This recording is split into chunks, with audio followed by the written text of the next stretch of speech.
এগুলো কি আনছোস? কেন? আপনার জন্য খাবার নিয়ে আসছি। ওই কুত্তা, এগুলো খাবার নাকি অন্য কিছু? হ্যাঁ, একটা কুত্তাও তো এই খাবার মুখে নিবে না, আর তুই আমার জন্য এই খাবার আনছিস? আপনি তো চাইলেন এই খাবার, তাই আনলাম। ওই, তোকে আমি আনতে বলেছি যেটা, সেটা না এনে আবার অন্য একটা এনে বলছিস সেটা আনছি। তোকে এখানে আনাটাই ভুল হয়েছে। প্লিজ, আপনি রাগ করবেন না। আমি আবার আনতেছি খাবার। যা, তাড়াতাড়ি যা। আর যদি এবারও খাবারটা যদি খারাপ হয় তাহলে তোর কপালে খারাপ আছে। আচ্ছা ঠিক আছে। আমি আবারও রান্না করতে গেলাম। গিয়ে আবার সেই খাবারটা রান্না করলাম, করে নিয়ে গেলাম। এই নিন আপনার খাবার। এবার যদি ভালো না হয় তাহলে তোকে কি যে করব। আচ্ছা করেন, আগে খেয়ে দেখেন। কয়েক লুমকা খাবার মুখে নিল, নিয়েই ওয়াক থু, ওয়াক থু থু। টং প্লেটটা আছাড় মারল। যেটা পারিস না সেটা কেন করিস? আর আমাকে কি মারতে চাস নাকি? ছোট লোকের বাচ্চা, আয় আমার সাথে কুত্তা। কলার ধরে রুমের বাইরে নিয়ে আসলো, আর আমাকে দরজা থেকে ধাক্কা মারলো। হুট করে আমায় ধাক্কাটা ঠিক থাকতে পারলাম না, সোজা গিয়ে 2 তলার সিঁড়ির উপর গিয়ে পড়লাম। আর সিঁড়ি থেকে পড়তে পড়তে নিচে পড়ে গেলাম। আমার নাক দিয়ে মুখ দিয়ে রক্ত পড়তেছে, অনেক জায়গায় ছুলে গেছে, শরীরে অনেক ব্যথা। আবার আমার কাছে আসলো আর কালকে জানি ঠিক টাইমে চলে আসিস, আর যদি একটু দেরি হয় তাহলে তোর খবর আছে। এই নে টাকা। ছোট লোক, কাজ তো ভালো মতো করতে পারিস না, শুধু টাকাটা নিস। আমি সেখানে বসে টাকাটা তুলতে লাগলাম। আমার এখন অনেক টাকার প্রয়োজন, তাই তো টাকাগুলো তুলে নিলাম আর উঠে দাঁড়ালাম। হাঁটতে পারতেছি না, পায়ে অনেকটা ব্যথা পেয়েছি, তাও ধীরে ধীরে হাঁটতে থাকলাম আর বাড়িতে আসতে লাগলাম। আমি জানি আমার মা ছাড়া আর কেউ নাই, কিন্তু মা এখন হাসপাতালে ভর্তি আছে। আমার মায়ের বড় ধরনের একটা রোগ হয়েছে, যার জন্য মা হাসপাতালে মৃত্যুর সাথে লড়াই করতেছে। আমি আমার মাকে অনেক ভালোবাসি, কেননা মা ছাড়া আমার আর এই দুনিয়ায় কেউ নাই। আমি আমার মায়ের জন্য সব করতে পারি, আর আমার মাকে বাঁচানোর জন্য অনেক টাকার প্রয়োজন। আর আমাকে যে মেয়েটা এত কিছু করলো সে হলো জান্নাত, বড় লোকের একমাত্র মেয়ে।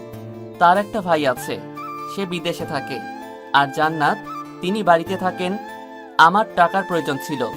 যখন আমার মা অসুস্থ হয় তখন আমি মাকে হাসপাতালে নিয়ে যাই। তখন ডাক্তার বলে যে আপনার মাকে অপারেশন করানো লাগবে, আর সেই অপারেশনের জন্য প্রায় 10 লাখ টাকা লাগবে। আমি তো তখন ডাক্তারের কথা শুনে মাথায় হাত দিয়ে বসে পড়লাম। আপনি ওভাবে না ভেবে টাকার ব্যবস্থা করেন, তা না হলে আপনার মা বাঁচবে না। তারপর আমি জান্নাতের বাড়িতে কাজের জন্য যাই, আর জান্নাতের বাবা আমার সকল কথা শুনে আর আমাকে বলে, আমি দিতে পারি তোমার মায়ের সকল চিকিৎসার খরচ, কিন্তু তার বদলে আমার মেয়ের একটা পার্সোনাল অ্যাসিস্ট্যান্ট দরকার, আর সেটা হবে তুমি। আচ্ছা আমি রাজি। কিন্তু দেখো, আমার মেয়েটা কিন্তু অনেক রাগী, তোমার সাথে কিন্তু অনেক খারাপ আচরণ করতে পারে। না না, সমস্যা নাই, আমি তাতেও রাজি। আচ্ছা ঠিক আছে। তারপর আমাকে জান্নাতের সাথে পরিচয় করে দেন, কিন্তু জান্নাত আমাকে একদম দেখতে পারে না। প্রথমে আমাকে তার সাথে নিতে চাইছিল না, কিন্তু তার বাপে অনেক করে বলায় রাজি হয় পড়ে, কিন্তু সব সময় আমার সাথে খারাপ আচরণ করে থাকে। আমি খুঁড়াতে খুঁড়াতে বাড়িতে আসলাম, এসে ফ্রেশ হলাম।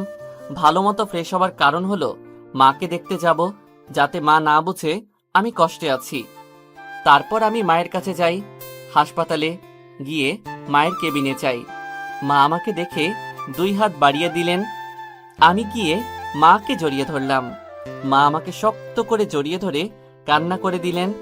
বাবা, তুই দিনে দিনে এত শুকিয়ে যাচ্ছিস কেন? কই না তো মা, আমি ঠিক আছি। তুমি আগে বলো, তুমি এখন কেমন আছো? আমি তোকে ছাড়া কেমনে ভালো থাকি? তুই আইসিস, এখন ভালো আছি। মা। মা, তারপর রাতে আমি মায়ের সাথে ছিলাম। সকালে উঠে দেখি টাইম নাই বেশি, তাই তাড়াতাড়ি হাসপাতাল থেকে চলে আসলাম বাড়িতে। এসে মিছিল হতে লাগলাম। আজকে জান্নাত ম্যাডাম তাড়াতাড়ি যেতে বলছে, আর আজকে দেরি হলো, না জানি কি করে আমার সাথে। তারপর রেডি হয়ে তাড়াতাড়ি গেলাম, 20 মিনিট লেট। গিয়ে যখন ম্যাডামের রুমে যাই তখন দেখি জান্নাত ম্যাডাম রাগে ফায়ার। আমি কাছে যেতেই ওই ছোট লোক, তোকে না আজকে তাড়াতাড়ি আসতে বলেছিলাম, তাহলে আজকে কেন দেরি করলি? সরি, মাফ করবেন, আজ একটু দেরি হয়ে গেল। আমার কাছে অজুহাত দেখাবি না, আমি অজুহাত শুনতে চাই না। আমায় ক্ষমা করেন, আর হবে না। আর যদি হয় তাহলে তোর কপালে খারাপ আছে। আচ্ছা, তাহলে চলুন এখন। চল। তারপর গিয়ে আমি গাড়ি স্টার্ট করলাম। ম্যাডাম গিয়ে বসলেন। আমরা এখন কোথায় যাইতেছি ম্যাডাম? তোকে কি আমার সেটার কৈফিয়ত দেওয়া লাগবে? আমি যেদিকে যাইতে বলবো সেদিকে যাবি।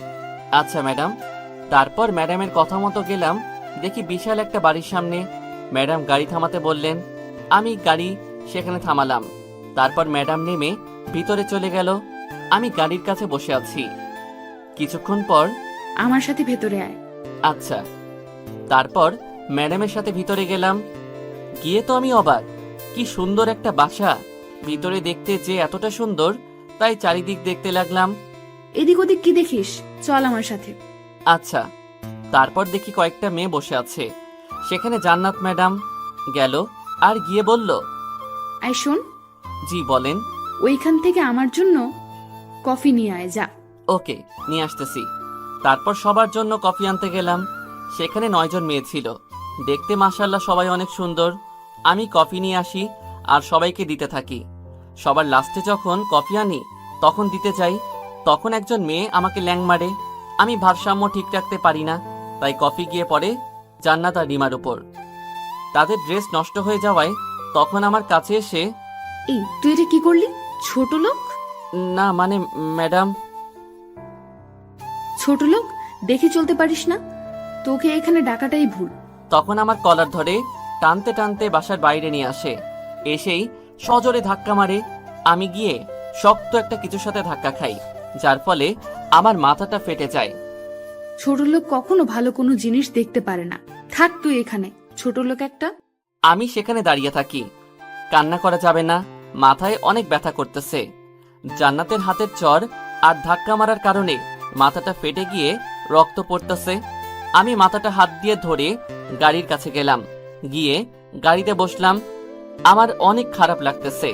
আমি জানি না জান্নাত ম্যাডাম আমার সাথে কেন এরকম করেন। সবচেয়ে খারাপ লাগলো যখন বাসার অনেক মানুষের সামনে আমাকে কলার ধরে নিয়ে আসলো। আমি জানি না জান্নাত ম্যাডাম আমার সাথে কেন এরকম করেন।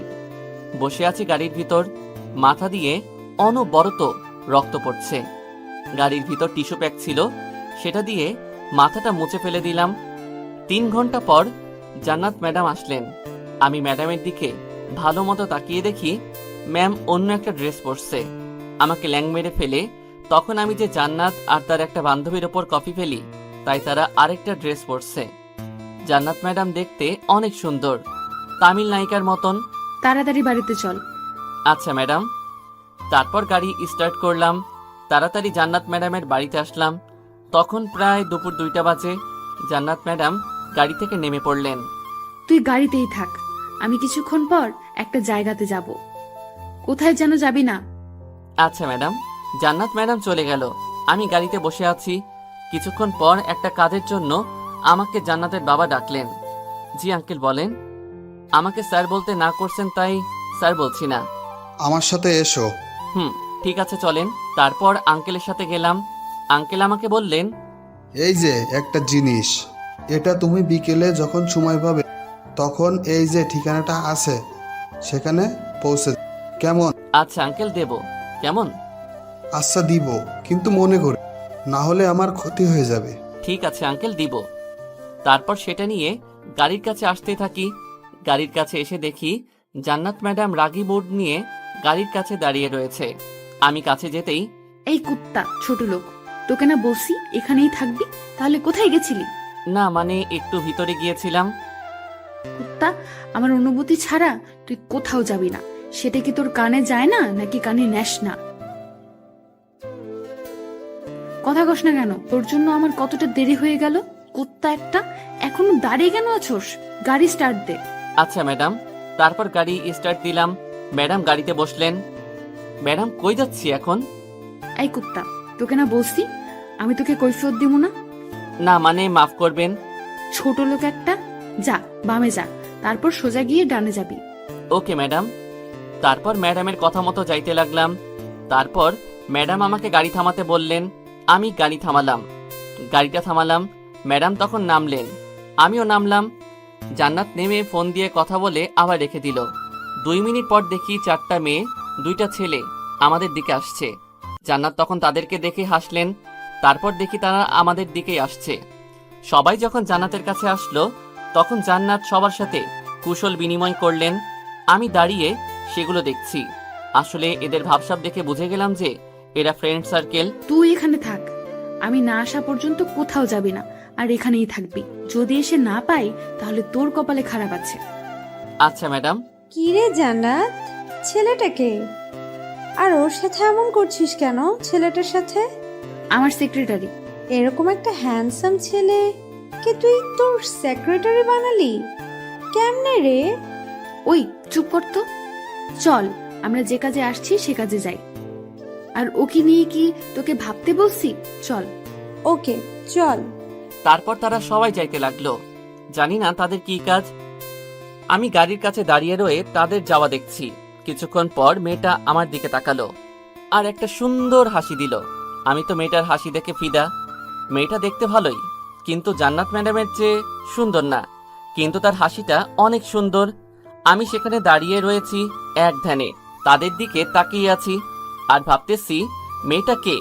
আর জান্নাতের কাছে আমার ব্যাপারে জানতে চাইলো, কিন্তু জান্নাত বলল না। আর আমার দিকে তাকিয়ে হাসি দিবার মানে কি, আমি এগুলো ভাবছি। অনেকক্ষণ হলো তারা গিয়েছে, এখনো আসার নাম নাই। 2 ঘন্টা হয়ে গেল, তাও আসার কোনো নাম নাই। আমি বসে আছি, ভালো লাগছে না। একা একা বসে থেকে কার ভালো লাগে। কিছুক্ষণ পর তারা আসলেন, আর একটা মেয়ে আর 2টা ছেলে। তারা তাদের সাথে নাই, 4 জন আসছে। ওই গাড়ি স্টার্ট কর। আচ্ছা ম্যাডাম, করছি। তারপর গাড়িতে উঠলেন সবাই, কিন্তু 4 জন মেয়ে হওয়ায় পিছনে 3 জন বসলেন আর একজন সামনে বসলেন। জান্নাত আর 2টা মেয়ে পিছনে আর একটা মেয়ে সামনে, যেটা আমার দিকে ঘুরে একটা হাসি দিয়েছিলেন। আমি গাড়ি চালাতে লাগলাম। পিছনে জান্নাত আর তারা কথা বলছে আর হাসছে। আমি শুধু একটু একটু শুনছি। এক্সকিউজ মি, আমি হলাম সানজিদা। তোমার নামটা জানতে পারি? আমাকে বলছেন? তোমাকে বলছি। ও, আমি রাকিব। ও, তোমাকে কিছু কথা জিজ্ঞেস করি? করেন। মানে বাদ দিয়ে তুমি করে বলাটা কেমন? আর আমি জান্নাত না যে তোমাকে মারবো। আচ্ছা ঠিক আছে। তারপর আমি গাড়ি চালাই আর সানজিদার সাথে কথা বলতে বলতে যেতে থাকি। মেয়েটা তো ভালোই, কিন্তু এসেই যে তার মুখটা দেখছি আর গাড়িতে ওঠার পর দেখতে পারি নাই। কেননা আমি গাড়ি চালাচ্ছি, তাই তার দিকে তাকাতে পারছি না। কিন্তু মেয়েটার আচার ব্যবহার, কথা বলা সব সুন্দর। জান্নাত ম্যাডাম কত রাগী আর কথায় কথায় আমাকে মারে, কিন্তু সানজিদা অত্যন্ত নরম মনের একটা মেয়ে। আমি আর সানজিদা কথা বলছি আর হাসছি, এইভাবে যেতে থাকি। কিছুক্ষণ পর দেখি জান্নাত ম্যাডাম আমার দিকে রাগীভাবে তাকিয়ে আছে, যেটা আমি সামনে থেকে গ্লাসে দেখলাম। একবার আমার দিকে আরেকবার সানজিদার দিকে তাকাচ্ছে। কিছুক্ষণ পর গাড়ি চালাচ্ছি, হঠাৎ একটা ছেলে গাড়ির সামনে এসে পড়ে, তাই আমি তাড়াতাড়ি ব্রেক মারি। তখনই সানজিদা ভারসাম্য ঠিক রাখতে পারে না, সোজা আমার উপর এসে পড়ে। পিছনে জান্নাত আর 2 জন মেয়ে, তারাও ঠিক থাকতে পারে না, কিন্তু তারা পিছনে, তাই তখনই আবার ঠিক হয়। আবার জান্নাত ম্যাডাম আমাদের দিকে তাকিয়ে দেখেন যে সানজিদা আমার উপর পড়েছে। তখন তিনি গাড়ি থেকে নামেন। সানজিদা তখন আমার উপর থেকে সরে যায়। সরি, কিছু মনে করো না। কেমন?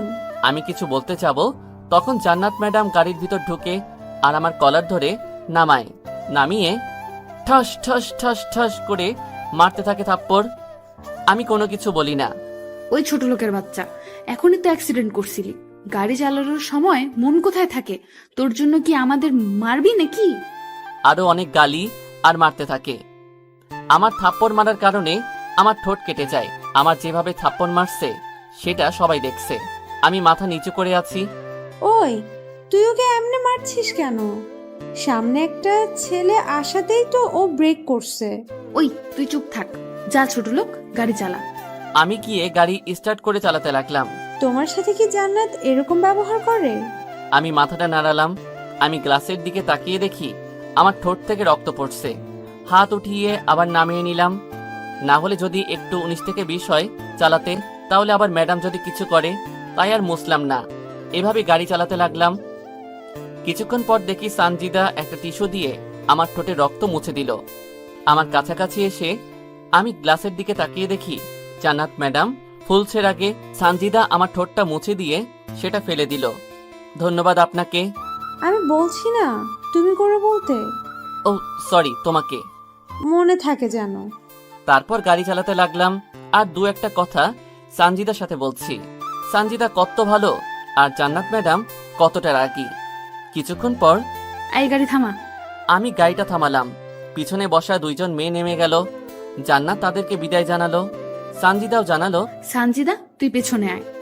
না থাক, এখানেই থাকি, কিছুক্ষণ পর তো আমারও নেমে যেতে হবে। জান্নাত আর কিছু বলল না। আমি গাড়ি চালাতে লাগলাম। রাকিব, আমি তাহলে আসি, সামনে আমার বাসা, ভালো থেকে কেমন? আচ্ছা, তুমিও ভালো থেকো। তারপর সামনে একটা বাসার সামনে গাড়ি থামাতে বলল, আমি থামালাম। সানজিদা নেমে গেল, জান্নাতের কাছ থেকে বিদায় নিল। যাই তাহলে রাকিব, কেমন? Tata, by.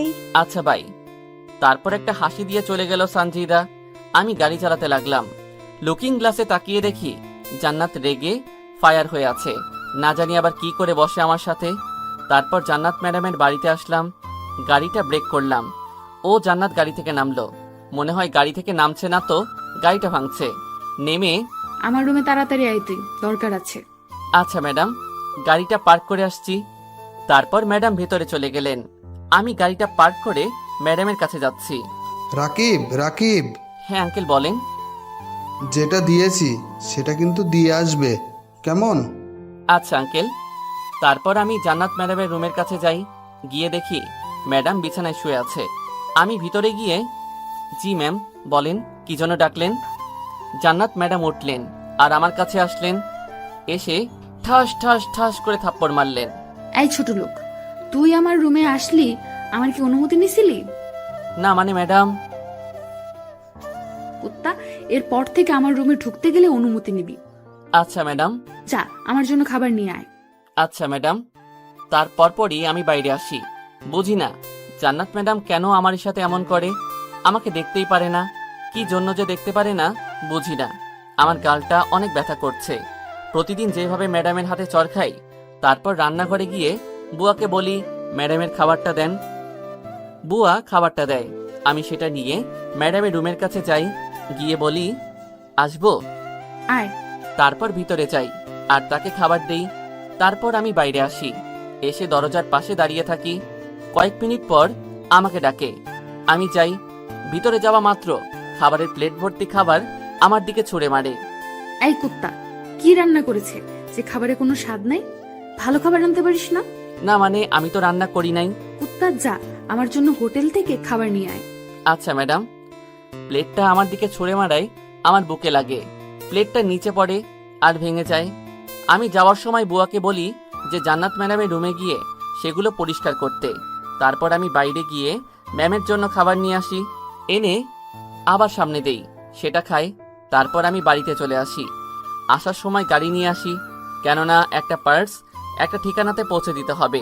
বাড়িতে এসে ফ্রেশ হয়ে সেই পার্সেলটা হাতে নেই আর ঠিকানাটা দেখি। তারপর সেই অনুসারে যাইতে থাকি। সেই বাসার ঠিকানায় যাই আর গাড়িটা রেখে দারোয়ানের কাছে যাই। তারপর বলি, স্যার বাড়িতে আছেন? আছে কেন? না মানে একটা পার্সেল দিতে হবে। আচ্ছা যান ভিতরে।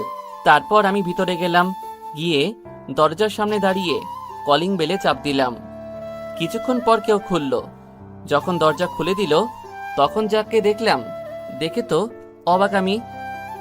কিছুক্ষণ পর কেউ দরজা খুলে দিল। আরে জনি, তুমি? তুমি এখানে কেন? এটাই তো আমার বাসা, আসো ভিতরে আসো। না মানে। কি না মানে করছো? আসো ভিতরে আসো। তারপর ভিতরে গেলাম। আমি যে বাসাটায় জান্নাতের বাবার পার্সেল দিতে আসছি সেটা হলো সানজিদার বাসা। তার মানে সানজিদার বাবাকে এই পার্সেলটা দিতে হবে। বসো জনি। আমার না একটু তাড়া আছে। তোমার বাবা কোথায়? বাবা তো রুমে আছে। কেন? জান্নাত ম্যাডামের বাবা একটা পার্সেল দিতে বলেছে, তোমার বাবাকে একটু ডেকে দিবে? আচ্ছা তুমি বসো, আমি ডাক দিতেছি। তারপর সানজিদা তার বাবাকে ডাকতে চলে গেলেন। কিছুক্ষণ পর সানজিদা আর তার বাবা আসলেন। আসসালামু আলাইকুম। ওয়ালাইকুম আসসালাম। আঙ্কেল, জান্নাতের বাবা এটা আপনার জন্য পাঠিয়েছে। বলেছে। তাহলে তুমি সেই জান্নাতের সেক্রেটারি? তোমার নাম কি? আঙ্কেল, আমার নাম জনি। ও আচ্ছা, বসো তাহলে। কেমন? আমি আসতেছি ভিতর থেকে। আচ্ছা। তারপর তিনি ভিতরে চলে গেলেন। জনি, বসো, আমি তোমার জন্য খাবার আনি। এই না না, খাবার আনা লাগবে না, আর এখন আমার না খিদা লাগে নাই। না, তুমি আসছো তাও আবার কিছু না খেয়ে যাবে? তা হয় কি? প্লিজ, আনা লাগবে না, আবার যদি আসি তখন খাবো, কেমন? ওকে, তোমাকে কিছু প্রশ্ন করতে পারি? করো। আচ্ছা, জান্নাত কি তোমার সাথে সবসময় খারাপ ব্যবহার করে? সবসময় করে। তুমি তাহলে কেন জান্নাতের সাথে পড়ে আছো? অন্য কোথাও চলে যাও। আমি তো যেতে পারবো না, কেননা আমার মায়ের চিকিৎসার সকল টাকা যে জান্নাতের বাবা দিয়েছে। আমি যখন জান্নাতের বাবার কাছে যাই তখন জান্নাতের বাবা টাকা দিতে রাজি, কিন্তু তার মেয়ের পাশে থাকা লাগবে। আর এও বলছে যে আমার মেয়েটি অনেক রাগী, কিন্তু এতটা রাগী ভাবছিলাম না। কথায় কথায় শুধু আমাকে মারে। ও সরি, তোমার মা এখন কেমন আছে? ভালো আছে। জনি, তুমি না এই যে কার্ডটা জান্নাতের বাবাকে দিবা, কেমন? আচ্ছা আঙ্কেল, আজ তাহলে আসি। আসি সানজিদা। আচ্ছা, ভালো মতো যাবে। তারপর আমি জান্নাত ম্যাডামের বাসায় আসি। এসে সোজা আঙ্কেলের রুমে যাই। আঙ্কেলকে সে আচ্ছা, জনি তোমাকে জান্নাত ডেকেছে, যাও গিয়ে দেখো কেন ডেকেছে। আচ্ছা আঙ্কেল। তারপর আমি জান্নাতের রুমের কাছে যাই।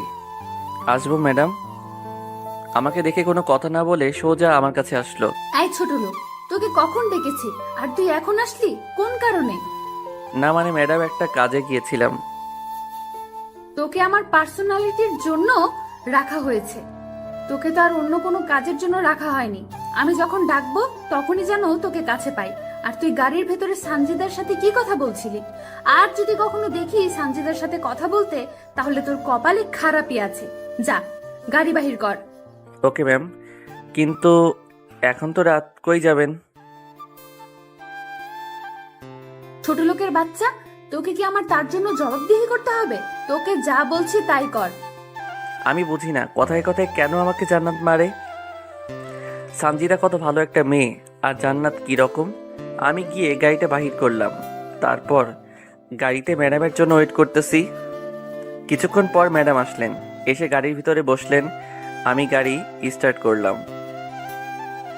তারপর ম্যাডাম যেদিকে যাইতে বলতেছে সেদিকে গেলাম।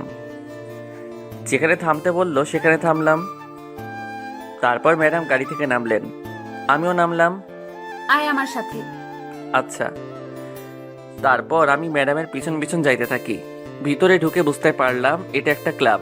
ভালো করে চারিদিকে তাকিয়ে দেখি কত রকমের আলো জ্বলতেছে, জোরে মিউজিক বাজছে, আর অনেক ছোট ছোট ড্রেস পরে নাচানাচি করতেছে, আর হাতে নিয়ে বিয়ার খাচ্ছে। জান্নাত ম্যাডাম এখানে আসলো কেন? না, যাই দেখি। তারপর ম্যাডাম উপরে গেলেন। কিছুক্ষণ পর আসলেন একটা ছোট ড্রেস পরে। যারা এখানে ছোট ছোট ড্রেস পরে যেমন নাচানাচি করছে, জান্নাত ম্যাডাম ও তাদের মতো ছোট একটা ড্রেস পরেছে, আর যেটা পরলে শরীরের প্রায় 100 ভাগের 90 ভাগ দেখা যায়। কিছুক্ষণ পর দেখি একটা ছেলে আসলেন। জান্নাত ম্যাডাম তার কাছে গেলেন। ছেলেটা জান্নাত ম্যাডামকে দেখে জড়িয়ে ধরলো, আর ম্যাডামও। হয়তো ম্যাডামের বয়ফ্রেন্ড এটা, তা না হলে কি এভাবে জড়িয়ে ধরবে? তারপর তারা মিউজিকের সামনে যায়, গিয়ে নাচানাচি করে। আমি শুধু হা করে সেই সব দেখতেছি। ছি, কি নোংরা কাজ করতেছে। এখানে যারা আছে তারা সবাই। আবার দেখছি অনেক মেয়েকে ছেলে কোলে করে নিয়ে উপরে যাচ্ছে। জানি না উপরে তারা কি করে। 2 ঘন্টা জান্নাত আর তার বয়ফ্রেন্ড নাচানাচি করলেন। তারপর দেখি ছেলেটা জান্নাত ম্যাডামকে কোলে নিল। আমার সামনে দিয়ে জান্নাত ম্যাডামকে ওপরে নিয়ে যেতে থাকে। জান্নাত ম্যাডাম প্রায় পুরোটা মাতাল হয়ে গেছে। আমি তাদের পিছন পিছন যাইতে থাকি। ওপরে গিয়ে ছেলেটা ম্যাডামকে নিয়ে একটা রুমে গেল। ছি, জান্নাত ম্যাডাম এতটা নোংরা একটা মেয়ে যে কিনা রাতের বেলা নাচানাচি করে।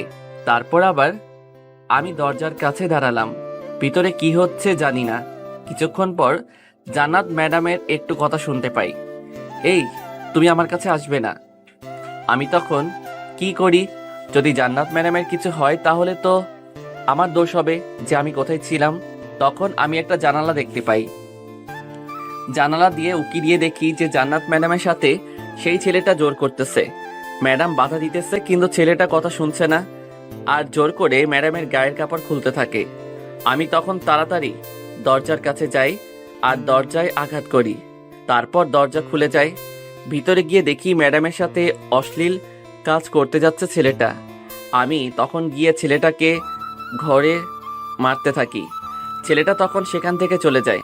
ম্যাডামের দিকে তাকিয়ে দেখি ম্যাডাম সেখানে শুয়ে আছে আর শরীরের কাপড় নাই। আমি আমার টি শার্টটা খুলে ম্যাডামকে দিলাম। ম্যাডাম নিয়ে সেটা পরলেন। তারপর সেটা পরে আমার কাছে আসলো। এসেই, ওই কুত্তা ছোট লোক, তুই আর একটু দেরি করে আসলেই তো আমার সর্বনাশ হয়ে যেত। আমি অবাক দৃষ্টিতে ম্যাডামের দিকে তাকিয়ে আছি। ম্যাডাম তখন ঢুলতে ঢুলতে সেখানকার ওয়াশরুমে চলে গেল। আমি সেখানে দাঁড়িয়ে রইলাম। কই একটু আমাকে ধন্যবাদ দিবে তা না করে উল্টো আমাকে গালি দিল। হায় রে বড় লোকের মেয়ে। কিছুক্ষণ পর তিনি বাহির হলো। ম্যাডামের দিকে তাকিয়ে দেখি আসার সময় যে ড্রেসটা পরেছিল সেটা আবার পরছে। আমি ম্যাডামের দিকে এক দৃষ্টিতে তাকিয়ে আছি। এই, তোকে কখন থেকে বলছি চল বাড়িতে যাব, কিন্তু শুনছিস না কেন? আর আমার দিকে তাকিয়ে কি দেখছিস? না চল তাড়াতাড়ি বাসায় যাব। জি আচ্ছা চলুন তাহলে। তারপর গাড়ির কাছে গেলাম, গিয়ে গাড়ি স্টার্ট করলাম। ম্যাডাম গাড়িতে উঠলেন। আমি গাড়ি চালাইতেছি আর ভাবতেছি, হায় রে ম্যাডাম একটু ধন্যবাদ দিল না। তারপর গাড়ি চালাতে লাগলাম। বাসার কাছে গাড়িটা থামালাম। ম্যাডাম নেমে গেলেন আর আমার কাছে এসে, কালকে সকাল সকাল যেন আসিস, আমার ভার্সিটিতে যেতে হবে। আচ্ছা ম্যাডাম। তারপর গাড়িটা রাখলাম, গিয়ে শুয়ে পড়লাম। আমাকে জান্নাতের বাড়িতেই একটা ঘর দিয়েছে আর আমি সারাদিন বাহিরে বা এখানে যেখানে থাকি। আজকে তো রাত, তাই জান্নাত ম্যাডামের বাড়িতেই থাকলাম। ভোর সকালে ঘুম থেকে উঠলাম। মাকে দেখতে যাই না, আজকে যদি বিকালে টাইম পাই তাহলে যাব। তারপর ফ্রেশ হলাম, হয়ে ম্যাডামের জন্য অপেক্ষা করতেছি। ম্যাডাম 8টার সময় আসলেন আর এসে আমাকে দেখলো, কিছু বলল না। হায় রে বড় লোকি মেয়ে, কাল রাতে কত বড় একটা ঘটনা ঘটলো আর তিনি এখনো স্বাভাবিক আছে। আমিও গাড়িতে বসে গাড়ি স্টার্ট দিলাম। তারপর গাড়ি চালাতে লাগলাম। কিছুক্ষণ পর আমাকে থামাতে বলল। আমি গাড়ি থামালাম। দেখি একটা মেয়েকে জান্নাত গাড়িতে তুলল। ভাবসাব দেখে বুঝলাম জান্নাতের সাথে পড়ে। তারপর আবার গাড়ি চালাতে লাগলাম। তারা দুইজন পিছনে আলাপ আলোচনা করতেছে। আমি আমার মতো গাড়ি চালাতে লাগলাম। সামনে আবার থামাতে বলল, আমি থামালাম। আরেকজন মেয়ে উঠল। তারপর আমি আবার চালাতে লাগলাম। চালাতে চালাতে সামনে তাকিয়ে দেখি এটা তো সানজিদাদের বাসায় যাওয়ার রাস্তা। আর সামনে তাকিয়ে দেখি সানজিদা দাঁড়িয়ে আছে। তখন জান্নাত ম্যাডাম আমাকে গাড়ি থামাতে বলল, আমি থামালাম। তখন সানজিদা গাড়ির কাছে আসে আর জান্নাতের কাছে যায়, গিয়ে কথা বলে। আমার পাশে এসে বসে। আমি গাড়ি চালাতে লাগলাম। কেমন আছো জনি? জি ভালো, তুমি কেমন আছো? আমিও ভালো আছি। তারপর আরো কিছু কথা হয় সানজিদার সাথে। পিছনে জান্নাত এটা দেখে আর রাগে ফায়ার হচ্ছে। আমি সানজিদার সাথে কথা আগে বলি না, সানজিদা আগে বলে, কিন্তু আমি কেমনে তার কথার উত্তর দিব না। আর জান্নাত ম্যাডাম আমাকে সানজিদার সাথে কথা বলতে না করছে। কিছুক্ষণ পর ভার্সিটিতে এসে পৌঁছালাম। পিছনে জান্নাত আর দুইজন মেয়ে নামলো। সানজিদা নামার সময় আমার হাতের উপর হাত রাখলো আর আলতো করে মুঠো করে ধরে রাখলো। থাকো কেমন? আমি গাড়িটা পার্ক করলাম। সানজিদা আমার হাত মুঠো করে রাখলো কেন বুঝতেছি না। জান্নাত ম্যাডাম আর সানজিদা সবাই ক্লাসে চলে গেল। আমি গাড়িটা রেখে দাঁড়ালাম। তখন দেখি কালকের সেই ছেলেটা জান্নাত ম্যাডামের সাথে, আর জান্নাত ম্যাডামও কিছু বলতেছে না ছেলেটাকে। আমি সেটা দেখে অবাক হয়ে গেলাম। কিছুক্ষণ পর জান্নাত ম্যাডাম, সানজিদা আর ওই ছেলেটা আসলো আমার কাছে। এসে, তুই কি ওকে দেখে অবাক হচ্ছিস নাকি? আমি মাথা নাড়ালাম। আসলে কালকে তোকে পরীক্ষা করলাম যে আমার যে সেক্রেটারি আর আমাকে কতটা নিরাপত্তা দিতে পারে। তাহলে থাক তুই, আর আমার ছুটি হলে যেন তোকে পাই, না পেলে খবর আছে। আমি সেখানে দাঁড়িয়ে রইলাম। হায় রে মেয়ে, নিজের ইজ্জতের কথা চিন্তা না করে আমাকে পরীক্ষা করলো। আরে যদি বলতি তুই যে আমার সেক্রেটারি হিসেবে আমাকে কতটা নিরাপত্তা দিতে পারবি, তা না করে একটা অভিনয় করলি। যদি বলতি তুই আমার কতটা আগলে রাখতে পারবি, তখন না হয় বলতাম। কিন্তু সে আমি সেখানে অবাক হয়ে দাঁড়িয়ে থাকলাম। কি ব্যাপার জনি, এমন করে কি ভাবো? ও আপনি, মানে তুমি? না তেমন কিছু না। চলো না ওই দিকটায় বসি। না মানে কি মানে মানে করতেছো? এখানে তো অনেক স্টুডেন্ট আর আমি একটা চাকর, কেমনে তোমার সাথে বসবো? ওই চুপ, তুমিও মানুষ আমিও মানুষ, আর আমি জান্নাত না যে তোমাকে আমি কথায় কথায় আঘাত করব। চলো। আচ্ছা চলো। তারপর আমি আর সানজিদা বসলাম। আচ্ছা, তুমি লেখাপড়া করো নাই? করছি তো, এইচএসসি পাশ করছি, আর ভর্তি হইনি। কি, তুমি এতটা লেখাপড়া করছো? কিন্তু তারপর মা অসুস্থ তো, তাই আর পড়ালেখা করতে পারতেছি না। কেন, তোমার বাবা কোথায়? আমার বাবা থাকলে তো, আমার বাবা অনেক আগেই মারা গেছে, আর আমার মা অনেক কষ্ট করে আমাকে লেখাপড়া করাইছে। আমার মায়ের অনেক আশা ছিল আমাকে পড়াবে, কিন্তু সেটা তো এখন আর সম্ভব না। কেন সম্ভব না? এই যে জান্নাত ম্যাডামের সেক্রেটারি আমি, আর জান্নাত ম্যাডাম যেই রাগী 1 মিনিট দেরি হলে আমাকে অনেক থাপ্পড় মারে, আমাকে কত অপমান করে। আর যদি লেখাপড়া করি তখন তো আরো বেশি করে করবে। তুমি জানো না তো, কালকে ম্যাডাম আমাকে সাথে নিয়ে ক্লাবে যায়, আর সেখানে ছোট ছোট নোংরা ড্রেস পরে একটা ছেলের সাথে নাচানাচি করে আর নেশা করে, অনেকক্ষণ নাচানাচি করে। তারপর ম্যাডামকে সেই ছেলেটি একটা রুমে নিয়ে যায়, আমিও তাদের সাথে যাই। কিছুক্ষণ পর ম্যাডামের আওয়াজ শুনি যে আমাকে ছেড়ে দাও। আমি তখন দরজা ভেঙে ভেতরে যাই, আর গিয়ে দেখি ম্যাডামের সাথে অশ্লীল কাজ করতে যাচ্ছে ছেলেটা। তখন আমি ছেলেটাকে ধরি, তখন ছেলেটা চলে যায়। ম্যাডামের দিকে তখন তাকাই, দেখি ম্যাডামের শরীরে কাপড় নাই। আমি তখন আমার টি শার্ট দিয়ে ঢেকে দেই। তারপর ম্যাডাম সেটা পরে, আর আজকে এসে ম্যাডাম বলতেছে সেটা অভিনয় ছিল, যে আমি তার সেক্রেটারি হিসেবে কেমন। আমি জানি জান্নাত এরকম, তুমি কিছু মনে করো না, কেমন? আরে না, কি মনে করব? পাশ ফিরে তাকিয়ে দেখি যে জান্নাত ম্যাডাম আমার দিকে রাগী দৃষ্টিতে তাকিয়ে আছে, আর জান্নাত ম্যাডাম আমার দিকে আসছে। আমি সেখানে মাথা নিচু করে আছি। সানজিদা কত কিছু বলতেছে, দু একটার উত্তর দিতেছি। কিছুক্ষণ পর, এই ছোট লোক, তোকে কি এখানে বসে সানজিদার সাথে কথা বলার জন্য নিয়ে আসছি? না মানে, আমার কলার ধরে টানতে টানতে গাড়ির কাছে নিয়ে গেল, আর গাড়ির কাছে নিয়ে ঠাস ঠাস ঠাস করে চড় মারতে থাকে। তোকে আরেকদিন বলছি না সানজিদার সাথে কথা বলবি না? আর আমার সেক্রেটারি হয়ে তুই আমার কথা কেন শুনিস না? কি হয়েছে জান্নাত? আর কিছু করেছে নাকি তোমার সাথে এই ছেলেটা? অনেক কিছু করছে। কি বলো, এতটা সাহস? ওর ভার্সিটিতে এসে মেয়েদের সাথে খারাপ ব্যবহার করে? দাঁড়াও দেখাইতেছি। তখন জান্নাত আমাকে কলার ধরেছিল, তখন সেই ছেলেটা কলারটা ছাড়িয়ে ছেলেটাকে কলার ধরলো আর আমাকে মারতে থাকে। আমাকে কয়েকটা ঘুষি মারে, যার জন্য নাক দিয়ে রক্ত বাইর হয়। জান্নাত ম্যাডাম সেখানে দাঁড়িয়ে কোনো কিছু বলে না, শুধু দেখতেছে। ওই, তুই ওকে মারলি কেন? জান্নাতের সাথে খারাপ আচরণ করেছে তাই মারছে। কিছু না জেনে মারতে আসছিস? যা এখান থেকে। ছেলেটা চলে গেল। তুই এখানে কেন? চল, আর আমার কথা যদি না শুনিস তাহলে তোর আরো থেরাপি আছে। জান্নাত আমাকে উদ্দেশ্য করে বলল, আর সানজিদাকে সাথে নিয়ে গেল। আমার মুখে মারার ফলে আমার নাক দিয়ে রক্ত পড়তেছে। হায় রে ম্যাডাম, আপনি আমাকে কোনো অপরাধ ছাড়াই মার খিলাইলেন। সানজিদা যদি না আসতো তাহলে তো। সানজিদাকে জান্নাত ম্যাডাম নিয়ে গেলেন। হায় রে ম্যাডাম, আপনি এতটা যে অহংকারী মেয়ে। সানজিদাকে জান্নাত ম্যাডাম নিয়ে গেলেন। হায় রে ম্যাডাম, আপনি এতটা অহংকারী মেয়ে। গাড়ির ভিতরে এসে বসে আছি, মাথাটা ব্যথা করছে। মুখে মারার কারণে মুখের কয়েক জায়গায় জখম হয়ে গেছে। একটা সময় ম্যাডাম আর তার বান্ধবীরা আসলেন, সানজিদাও আসছে। গাড়ি স্টার্ট দে। Okay madam. তারপর তারা গাড়িতে উঠলেন। সামনে সানজিদা বসলো। আমি গাড়ি চালাতে লাগলাম, মাথাটা হালকা নিচু করে গাড়ি চালাইতেছি, যাতে সানজিদার সাথে কথা না বলা লাগে। সানজিদা কিছু কিছু কথা বলছে আমার সাথে, কিন্তু আমি তার কোনো উত্তর দিচ্ছি না। সামনে সানজিদাদের বাড়ি, তাই সানজিদার বাসার সামনে গিয়ে ব্রেক করলাম। করে যখন হাতটা নিচে নিলাম, তখন সানজিদা আমার হাতটা আগের মতো মুঠো করে নিল। তখন আমি সানজিদার দিকে তাকাই, দেখি সানজিদা একটা হাসি দিল। হাসিটা অনেক সুন্দর, কিন্তু হাসিটা দেখে আমি যখন লুকিং গ্লাসের দিকে তাকাই, দেখি ম্যাডাম আমার দিকে আর সানজিদার দিকে রাগীভাবে তাকিয়ে আছে। জান্নাত, আসি, কালকে দেখা হবে। আচ্ছা যা, ওকে। জনি, আসি কেমন? কালকে দেখা হবে। বাই। Okay bye.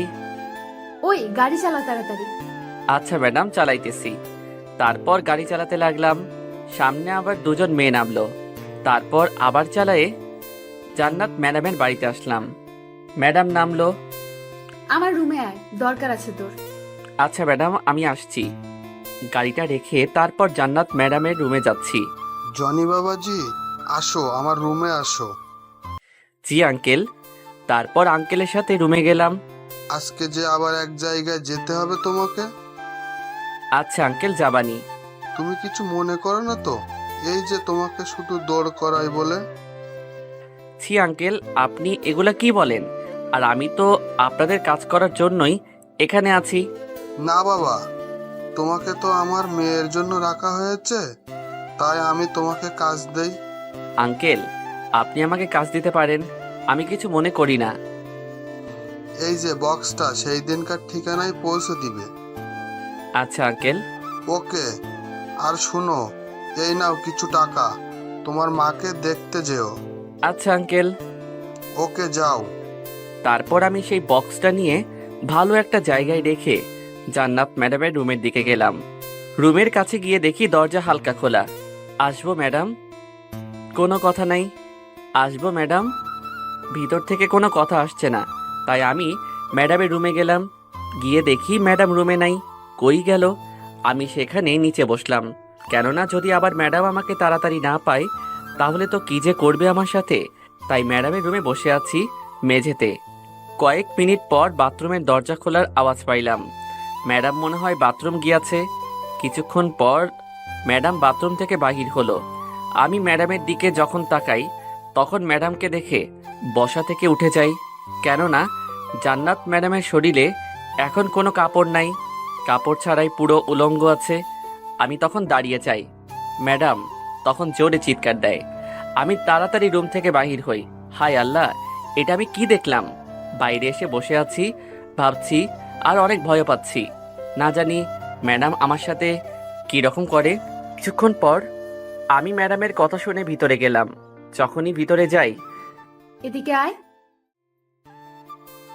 ছোট লোক কুত্তা, তুই কোন সাহসে আমার রুমে ঢুকছিস? না মানে ম্যাডাম। আর আমার অনুমতি না নিয়ে কেন ঢুকলি? কুত্তার বাচ্চা, তোকে যে আজ কি করতে মন চাইতেছে? তোকে তো আজ কি করব। একটা লাঠি নিয়ে ঠাস ঠাস করে মারতে থাকে আমাকে। মায়ের আঘাতের কারণে আমার চোখ দিয়া জল পড়ছে। আমি মায়ের সহ্য করতে না পেরে সরে গেলাম। প্লিজ ম্যাডাম, আর মারবেন না। তোকে ক্ষমা করব না, তুই আমার সব দেখছি। ম্যাডাম ম্যাডাম, আর মারবেন না, আমি ক্ষমা চাচ্ছি। আমি কিছু দেখি নাই। তুই দেখোস নাই আমি বাচ্চা, তাই না? তোকে না আমার মেরে ফেলতে ইচ্ছে করছে। দাঁড়া, তোর আজকে কপালে খারাপই আছে। তোকে আজকে না, কিছুদিন পর দিব শাস্তি। যা, আমার জন্য খাবার নিয়ে আয়। আমি ধীরে ধীরে হাঁটতে লাগলাম। লাঠির মায়ের আঘাতের কারণে অনেক জায়গায় ব্যথা পাচ্ছি। তাও রান্নাঘরে গেলাম। গিয়ে বুয়ার কাছ থেকে জান্নাত ম্যাডামের জন্য খাবার চাইলাম। দিল বাহির করে আমার হাতে। আমি খাবারের প্লেটটা হাতে নিয়ে জান্নাত ম্যাডামের রুমের কাছে গিয়ে, আসবো ম্যাডাম? আয়। তারপর রুমে গেলাম। খাবারের প্লেটটা ম্যাডাম নিল। কয়েক লুমকা খাবার খেয়েই জোরে আমার দিকে খাবারের প্লেটটা আমার দিকে ছুঁড়ে মারলো। আর রাগে ফুলছে ম্যাডাম। খাবারের প্লেটটা আমার বুকে এসে লাগলে প্লেটটা কাচের হওয়ায় আমার বুকে এসে লেগে ভেঙে গেল। আর কাচের টুকরা আমার বুকে লেগে কয়েক জায়গায় কেটে গেল। আর কয়েক টুকরো কাচ আমার বুকে লেগে থাকলো। ম্যাডামের দিকে তাকিয়ে দেখি ম্যাডাম হাসছে। আমি এদিকে ব্যথায় কোনো কথা বলতে পারছি না। বুক দিয়ে অনেক রক্ত পড়ছে আর কিছুটা কাচ বুকে এখনো আটকে আছে। আমি হাত দিয়ে কাচের টুকরো ধরে টান দিচ্ছি। আমার বুকের থেকে কাচের টুকরোটা বাহির করলাম। অনেক রক্ত পড়ছে আর অনেক ব্যথাও করছে। আমি সেখানে দাঁড়িয়ে আছি। ছোট লোক, একটা খাবারও ভালো হয় না কেন? তোদের কারণে আমাকে না খেয়ে থাকতে হয়। যা, গিয়ে আবার খাবার নিয়ে আয়। কি হলো, শুনছিস না কেন? যা, আমার জন্য খাবার নিয়ে আয়। আর এসব অভিনয় বাদ দে। আমি সেখান থেকে এক পা করে হাঁটতে লাগলাম। এতটা যে কষ্ট হচ্ছে বোঝাতে পারবো না। তারপর আমি আমার পকেট থেকে রুমালটা বাহির করলাম আর বুকে বেঁধে তারপর ম্যাডামের জন্য আবার খাবার নিয়ে আসলাম। ম্যাডাম, আমি একটু মাকে দেখতে যেতাম, যদি যাইতে দিতেন এখন। কিছুক্ষণ ভাবার পর দিতে পারি, কিন্তু শর্ত আছে। জি বলেন, কিসের শর্ত? তুই আর সানজিদার সাথে কথা বলবি না। আচ্ছা ম্যাডাম। আমি যেন না দেখি ওকে ম্যাডাম। আমার সামনে সানজিদার সাথে কথা বলতে। যদি কথা বলতে দেখি তাহলে তোর কপালে খারাপই আছে। Okay madam. তারপর আমি স্যারের দেওয়া বক্সটা নিয়ে গাড়ির কাছে আসি। এসে গাড়ি চালাতে লাগি। ম্যাডাম কেন সানজিদার সাথে কথা বলতে না করে বুঝি না। সানজিদা কত ভালো একটা মেয়ে, আর জান্নাত ম্যাডাম কতটা রাগী। ম্যাডাম, আপনি একদিন বুঝবেন যে একটা চরের আঘাতটা কেমন। কিন্তু আপনি কাজ দিয়ে ক্ষত করে বলছেন অভিনয় না করতে। হায় রে ম্যাডাম। তারপর আমি সানজিদার বাসায় আসলাম।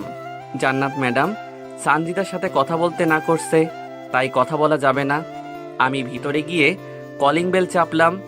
আঙ্কেল দরজা খুলে দিল। ও, তুমি আসছো? শোনো, আমি এখন একটা কাজে বাইরে যাচ্ছি। তুমি সানজিদার কাছে যাও, ও রুমে আছে। আর একটা বাক্স আমি সানজিদার কাছে দিয়ে আসছি, সেটা নিয়ে জান্নাতের বাবাকে দিও। জি আঙ্কেল।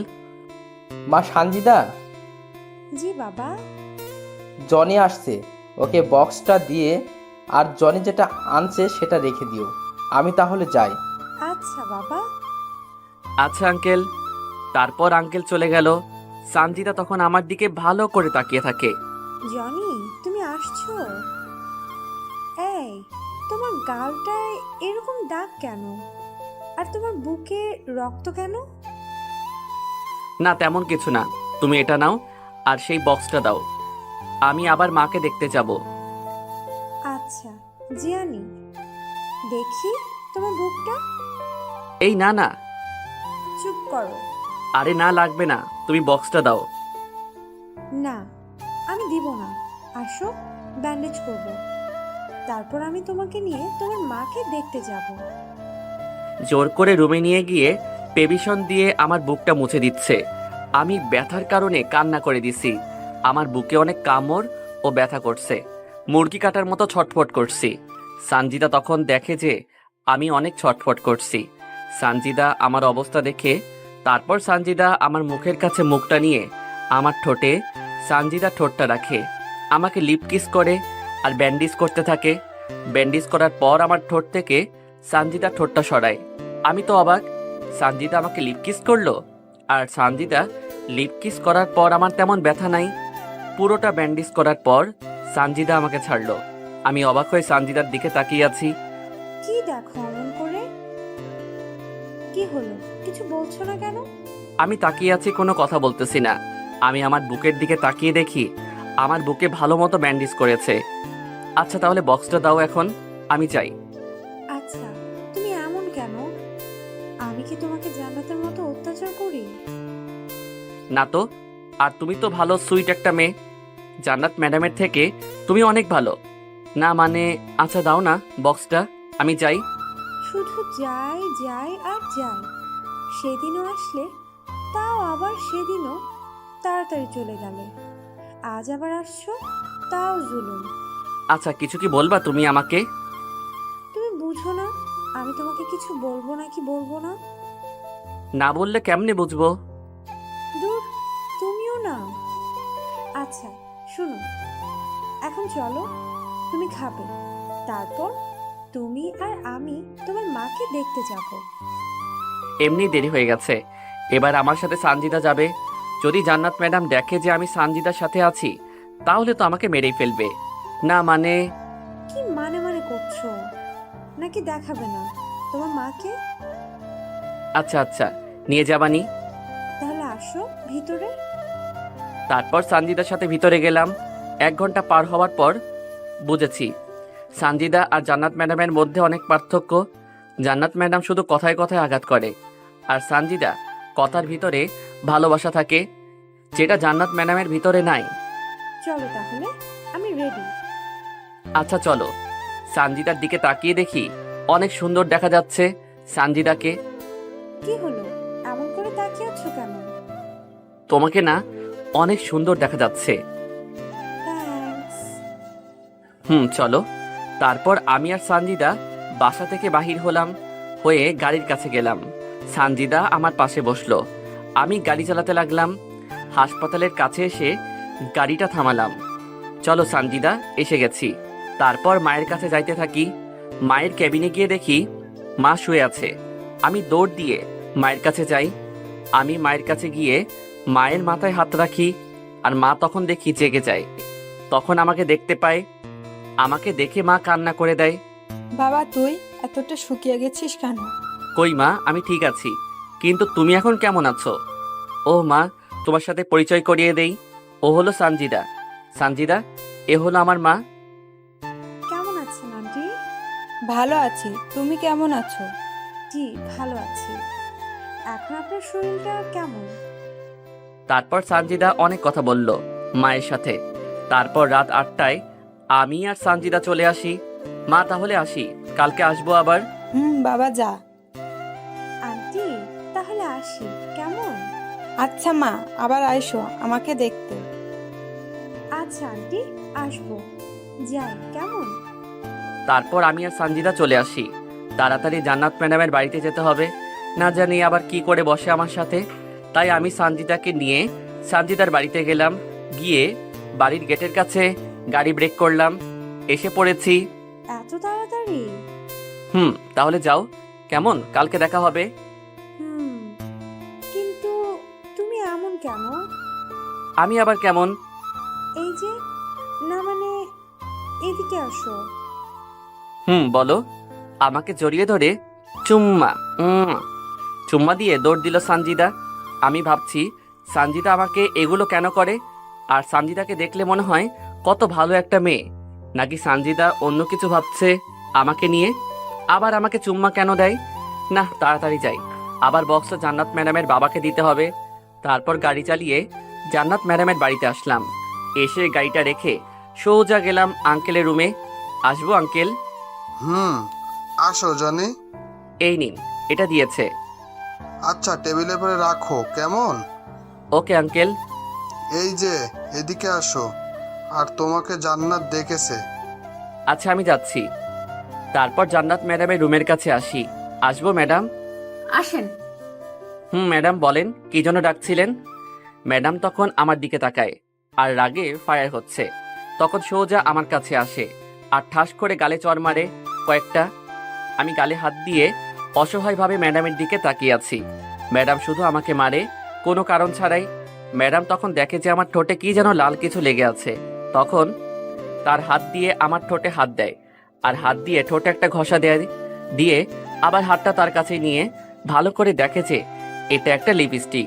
এই রে, সানজিদা যে আমাকে যাওয়ার সময় কিছু করছে সেটা তো আর আমি মুছি নাই, যার জন্য এখন আমার ঠোঁটে লেগে আছে।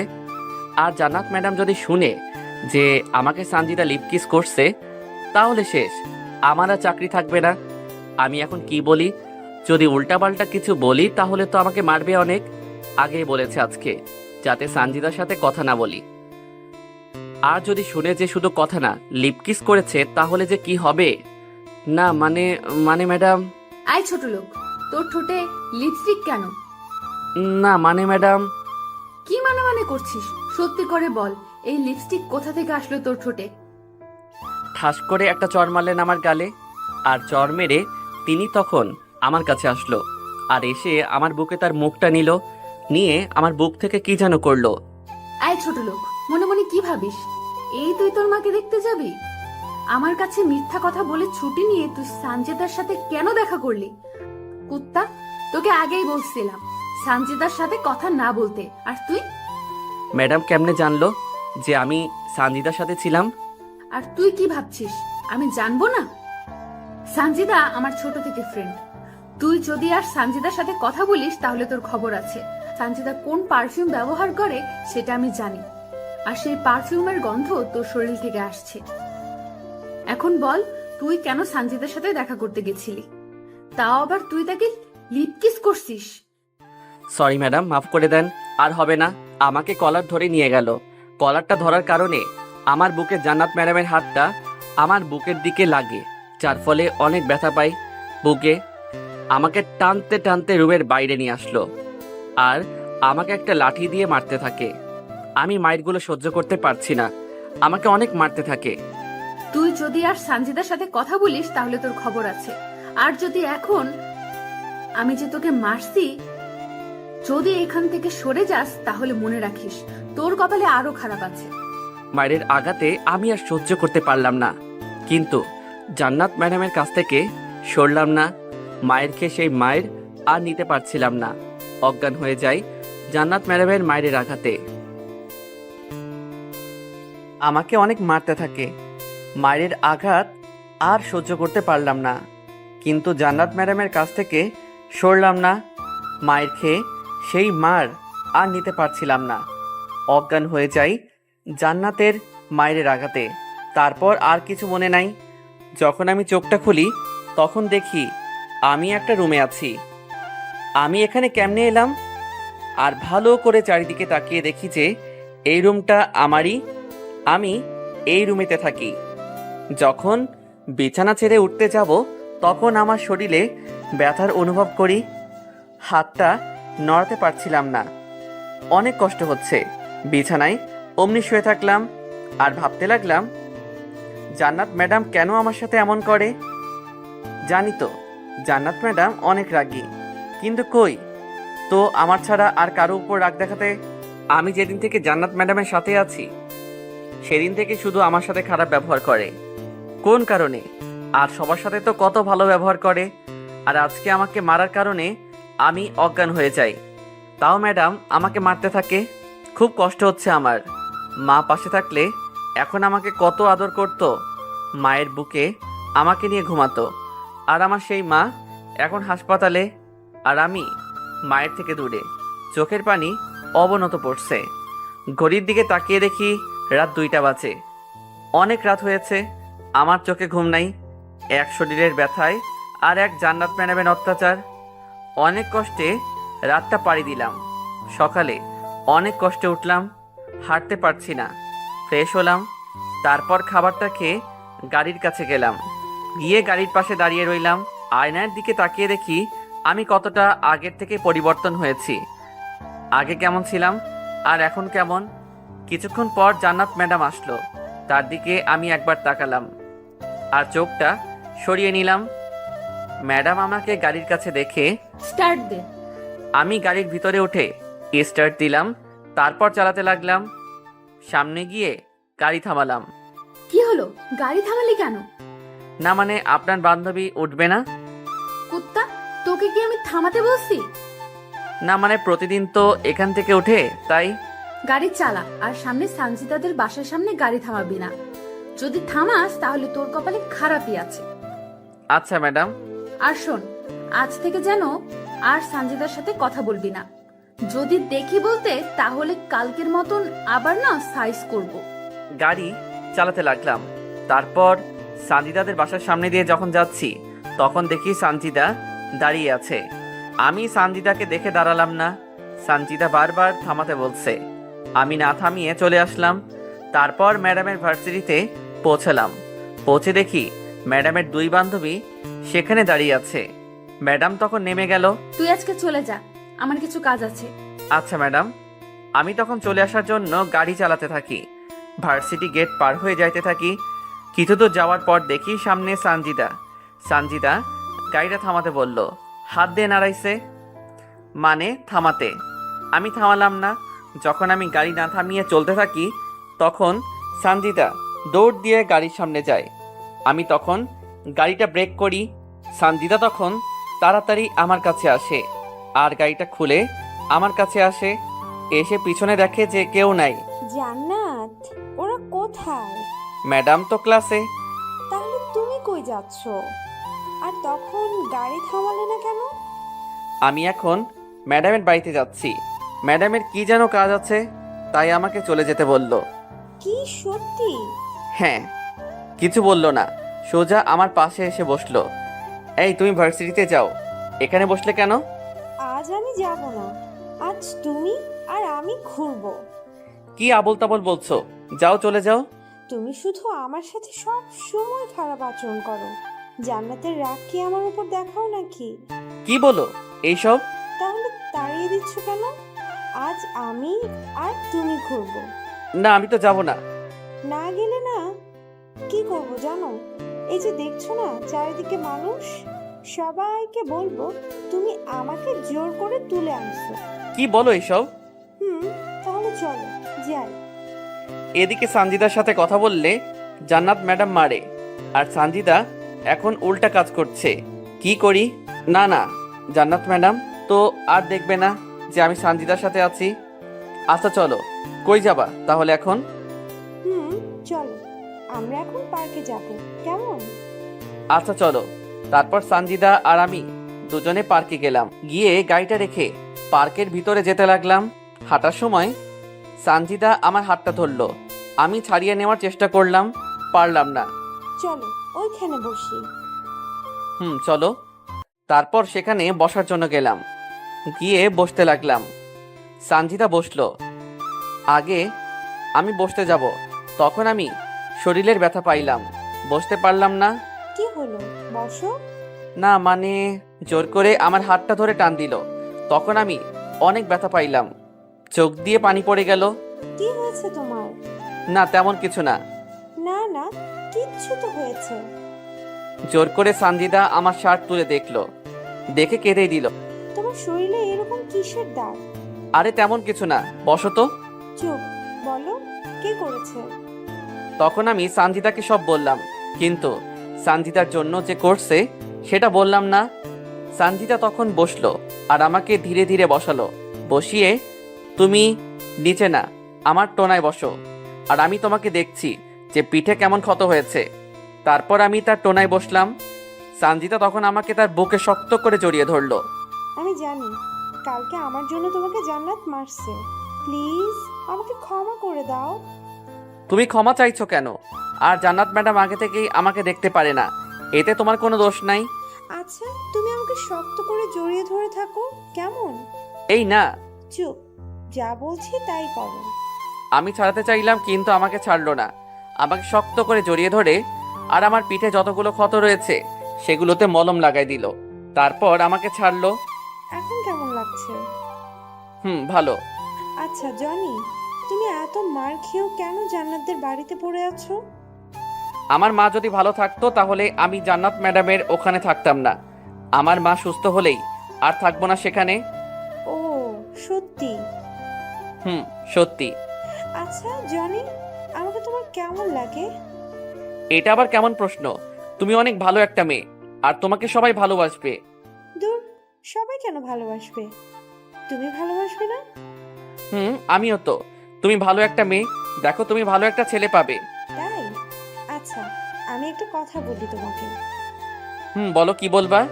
দেখো, আমি যেটা বলবো সেটার উত্তর কিন্তু এখনই দিতে হবে। ওকে, দিব, বলো। আমি তোমাকে অনেক ভালোবাসি জনি। তোমাকে যেদিন প্রথম দেখি সেদিন থেকেই ভালোবেসে ফেলি। কি বলছো এইসব? আমি তো তোমার যোগ্য না। চুপ, এই যোগ্যটুকু তুলবে না। এখন বলো তুমি আমাকে ভালোবাসো কি না? মানে হলো? ওই চুপ, যা বলবা ভালো মতো বলো। আর জানি উত্তরটা হ্যাঁ হয়। যদি না হয় না তাহলে আমি কি করব জানি না, কিন্তু দেখো তুমি ভুল করছো। আমার মতো ছেলের সাথে ঘোরা যায়, কিন্তু প্রেম করা যায় না। না না, আমি তোমাকেই চাই। এখন তুমি উত্তর বলো। আচ্ছা, আমাকে কয়েক মিনিট ভাবতে দাও। ওকে, কিন্তু 2 মিনিট। আচ্ছা, 2 মিনিট পর। কই, এখন বলো। তুমি যেটা চাচ্ছ সেটা সম্ভব না, আর আমি সাধারণ একটা ছেলে, তুমি বড় ঘরের মেয়ে, তোমার সাথে আমার যাবে না। তুমি আমার থেকে 1000 শত গুণে ভালো ছেলে পাবে। আমি তো তোমার মতো একটা মন পাবো না। কি সমস্যা আমাকে ভালোবাসতে তোমার? আমি আজকে গিয়ে ভাববো আর কালকে উত্তর দিব, কেমন? ওকে। তারপর দুজনে বসে আছি, কারো মুখে কোনো কথা নাই। সানজিদা আমাকে যে ভালোবাসে এটা আমি আগে থেকেই বুঝছিলাম। সানজিদার ব্যবহার দেখে এখন কি করা যায়? জান্নাত ম্যাডাম সানজিদার সাথে কথা বলতে মানা করছে, আর এদিকে সানজিদা আমাকে ভালোবাসে। আমি কার্ডটা ফেলে কার্ডটা রাখবো, কিছুই ভাবতে পারছি না। চলো আমরা ওই দিকটাই যাই। চলো। তারপর ভালোই ঘুরলাম। আজকে তাহলে যাই, কেমন? চলো। তারপর আমি আর সানজিদা গাড়ির কাছে আসলাম। এসে গাড়িতে উঠে চালাতে লাগলাম। সানজিদাদের বাসার সামনে থামালাম। জনি আমি যাই কেমন, কিন্তু কালকে উত্তরটা যেন হ্যাঁ হয়। আমি মাথাটা নাড়িয়ে জান্নাত ম্যাডামের বাড়িতে চলে আসলাম। এসে দেখি ম্যাডাম বাড়িতে। আল্লাহ, যেখানে বাঘের ভয় সেখানেই সন্ধ্যা হয়। জান্নাত ম্যাডাম দেখি আজকে তাড়াতাড়ি বাসায় চলে আসছে। আমি গিয়ে ম্যাডামের কাছে গেলাম। তুই কই ছিলি এতক্ষণ? না মানে ওই তো একটা পার্কে গেছিলাম। কেন গেছিলি তুই সেখানে? এমনি ম্যাডাম। এমনি এমনি কি কেউ পার্কে যায়? আমি তোকে বাড়িতে আসতে বলছিলাম, আর তুই পার্কে গেলি কোন কারণে? না মানে ভুল হয়েছে আমার, মাফ করবেন। তোর ভুল, যা ছোট লোক কোথাকার। তারপরের দিন আমি আর সানজিদা বসে আছি ক্যাম্পাসের কিছুটা দূরে। জনি এখন বলো কালকে উত্তরটা। না মানে চুপ, মানে টানে না করে বলো। আমিও না তোমাকে ভালোবাসি, সত্যি, বলেই আমাকে জড়িয়ে ধরলো আর কপালে একটা চুমু দিল। আমি তোমার মতো সর্বর একটা ছেলে খুঁজছি, এখন পেয়েও গেছি। বলেই তখন আবার জড়িয়ে ধরলো। আমিও শক্ত করে ধরলাম। কিছুক্ষণ পর সানজিদা আমাকে ছাড়লো। তখন দুজনে বসে গল্প করছি। তখন সামনে তাকিয়ে দেখি যে জান্নাত ম্যাডাম আমার আর সানজিদার সামনে দাঁড়িয়ে আছে, অনেক রাগী একটা মুড নিয়ে। জান্নাত ম্যাডাম তখন খালি রাখছে। আমি ম্যাডামের চেহারাটা দেখে বুঝেছি, আল্লাহ জানেন এখন কি থেকে কি করে আমার সাথে ম্যাডাম। আমি অসহায়ভাবে বসে আছি, সানজিদা আমাকে শক্ত করে জড়িয়ে ধরে আছে। ম্যাডামের রাগ ক্রমাগত বাড়তেছে। সানজিদা আমাকে শক্ত করে জড়িয়ে ধরে আছে, আমি মাথা নিচু করে আছি। তোকে কি এখানে প্রেম করার জন্য আনা হয়েছে? কিছু বলতেছিস না কেন? ওই কিছু বলবে না, তুই যা তো এখান থেকে। আমার আর জনির এখন অনেক কথা বাকি আছে। আমি কি তোকে বলছি চুপ থাক? তুই তুই এখনই গাড়ির কাছে আয়। না, জনি যাবে না, তুই ক্লাসে যা। তুই কথা বলবি না। আর আমি যদি এখন তোকে গাড়ির কাছে না যেতে দেখি, তাহলে পরে কিন্তু খারাপই হবে তোর সাথে। না, জনি যাবে না এখন, বরং তুই চলে যা। তুই কথা বলছিস কেন? আর যাবি না তাই না? দাঁড়া। আমার কাছে জান্নাত ম্যাডাম এসে আমার হাত ধরে টানতে থাকে। সানজিদা ছাড় বলছি জনিকে। না, আমি ছাড়বো না। জান্নাত তখন হ্যাঁচকা টান দেয় আমাকে। সানজিদা ধরে রাখতে পারে না। জান্নাত তখন আমাকে ধরে টানতে টানতে গাড়ির কাছে নিয়ে যায়। গাড়ির কাছে গিয়ে জান্নাত ম্যাডাম গাড়িতে ওঠে। ম্যাডাম নিজে গাড়ি চালাচ্ছে আর আমাকে তার পাশে রেখেছে। রাগের চোটে জান্নাত ম্যাডামের পুরো মুখে লাল বর্ণ ধারণ করেছে। সানজিদা সেখানে দাঁড়িয়ে দেখে যে আমাকে জান্নাত নিয়ে যাইছে। জান্নাত ম্যাডামের রাগ ক্রমাগত বাড়ছে। আমি মাথাটা নিচু করে আছি। বাসায় গেলে যে কি হবে আমার সাথে সেগুলো ভাবছি। তারপর জান্নাত ম্যাডাম বাড়িতে আসলো। গাড়িটা থামিয়ে আমাকে ধরে নামিয়ে টানতে টানতে উপরে নিয়ে গেল। আমি ম্যাডামের দিকে চেয়ে দেখি ম্যাডাম যেভাবে আজকে রেগে গেছে, যদি আমার সাথে কিছু করে বসে। উপরে নিয়ে আমাকে ছেড়ে দিল, আর ছেড়ে দিয়ে তোকে না বারণ করেছিলাম সানজিদার সাথে কথা না বলতে? তাহলে কেন তুই ওর সাথে কথা বললি আর সোজা ভালোবেসে ফেললি? আমি তোকে বারণ করেছিলাম যে তুই যেন সানজিদার সাথে কথা না বলিস, কিন্তু তুই। সানজিদা আমাকে ভালোবাসে। রাখ তোর ভালোবাসা। তোকে আমার সেক্রেটারি হিসেবে রাখা হয়েছে, সানজিদার সেক্রেটারি হিসেবে রাখা হয়নি, আর কারোর সাথে প্রেম করতে রাখা হয়নি। তুই আমার কথা কেন শুনিস না? আমি সানজিদার সাথে কথা বললে আপনি কেন রেগে যান? কারণ তুই আমার সেক্রেটারি, আর তুই সানজিদার সেক্রেটারি না। আমি সানজিদাকে ভালোবাসি আর সানজিদা আমাকে, এতে আপনার সমস্যা কোথায়? তুই আমার সাথে রাগে গলায় কথা বলিস। তোকে আগেই বলছি যে সানজিদার সাথে কথা বলবি না, কিন্তু তুই তাও সানজিদার সাথে কথা বলিস আর বলছিস ভালোবাসিস। আমি যতদিন আসি ততদিন মনে রাখিস, সানজিদার সাথে তুই কথা বলতে পারবি না। আপনি বাধা কেন দিবেন? তুই আমার মুখের উপর কথা বলিস, তোকে আমি আজ দেখ কি করি। থাক এখানে তুই। এটা কি দেখছিস? এটা কি দেখছিস? তুই যদি এখন থেকে আমার কথা না শুনিস আর তুই যদি সঞ্জিতার সাথে কোনোদিন কথা বলিস তাহলে তোর অনেক বড় একটা ক্ষতি করব। আর সেটা কি জানিস? কথা বলিস না কেন? আর আমার হাতে যেটা আছে সেটা ছাড়া তোর মাকে বাঁচানো যাবে না। আর এটা এখন আমার কাছে। যদি তুই আমার কথার অবাধ্য হোস তাহলে মনে রাখিস তুই তোর নিজের ভুলের কারণে তোর মাকে হারাবি। না ম্যাডাম, দয়া করে এই কাজটা করবেন না। আমার যে মা ছাড়া কেউ নাই, আর আমি আমার মাকে হারাতে চাই না। এখন থেকে আপনি যা বলবেন আমি তাই শুনবো। আপনার কোনো কথার অবাধ্য হব না। এই যে আমি আপনার পা ধরে বলছি। কুত্তা ছোট লোক, তুই আমার পা ধরলি কেন? আমাকে যত খুশি মারেন, তাও যেন আমার মায়ের কোনো ক্ষতি না হয়। এখন থেকে যদি আমার একটা কথার অবাধ্য হোস না তাহলে তো বুঝছিস কি হবে। আর শোন, আজ থেকে আর সঞ্জিতার সাথে কথা বলবি না। আর সঞ্জিতাকে যে ভালোবাসিস ভুলে যাবি। আর আমি যেন কখনো না দেখি যে তুই সঞ্জিতার সাথে কথা বলছিস। আর আমার কথার যদি অবাধ্য হোস না। আমি মাথাটা নাড়ালাম। ম্যাডাম চলে গেল। আমি সেখানে দাঁড়িয়ে রইলাম। ফ্লোরে বসে কান্না করতে লাগলাম। জান্নাত ম্যাডাম কেন আমার সাথে এমন করে? জান্নাত ম্যাডাম কোন কারণে আমার সাথে এমন করে? 1 মাস পর, এই 1 মাসে জান্নাত ম্যাডাম আমাকে অনেক কষ্ট দিয়েছে। আজ আবার জান্নাত ম্যাডামের জন্মদিন। বাড়িটা অনেক সুন্দর করে সাজানো হয়েছে চারিদিকে। এদিকে শুনে যা, তোর সাথে কথা আছে। জি ম্যাডাম বলুন। ধীরে ধীরে ম্যাডামের কাছে গেলাম। ভয় করছে অনেক। আমি যখনই ম্যাডামের কাছে যাই, ম্যাডাম তখনই আমাকে কোনো না কোনো কিছু নিয়ে মারে। জানি না কি জন্য এমন করে। ম্যাডাম আমাকে মারছে যে কারণে শরীরের এখন অনেক জায়গায় হাতটা পর্যন্ত দিতে পারি না, ব্যথা পাই। ধীরে ধীরে ম্যাডামের কাছে গেলাম। শোন, আজকে আমার সকল বান্ধবী আসবে আর তোকে যেন আমার পাশেই থাকতে হবে। আর মনে রাখিস সঞ্জিতা আসবে। যদি সঞ্জিতার সাথে কথা বলিস না তাহলে খারাপই হবে তোর সাথে। আমি মাথা নাড়ালাম। ম্যাডাম চলে গেল। আমি বুঝি না ম্যাডাম কেন আমার সাথে এমন করে। আর সঞ্জিতা কি ম্যাডামের কোনো ক্ষতি করছে নাকি? আমি কোনো ম্যাডামের ক্ষতি করছি? আমাকে কেন সঞ্জিতার সাথে কথা বলতে দেয় না? অনুষ্ঠানের সময় আমি ম্যাডামের কাছাকাছি আছি। সঞ্জিতা আসতে দেখলাম। আমার দিকে সঞ্জিতা তাকিয়ে আছে। সব সময় আমার দিকে তাকিয়ে থাকে। কয়েকবার চোখাচোখি হয়েছে। আমি তার থেকে চোখটা সরিয়ে নিয়েছি। ম্যাডামও আমার দিকে খেয়াল করে। আমি কি করি? ম্যাডামের অনেক বান্ধবী আসছে, তাদের সাথে আছেন। আমি ম্যাডামের কাছেই আছি। যখন ম্যাডাম কেক কাটবেন তখন সবাইকে নিয়ে ম্যাডাম চলে গেল, কিন্তু আমি গেলাম না। আমি সেখানে দাঁড়িয়ে রইলাম।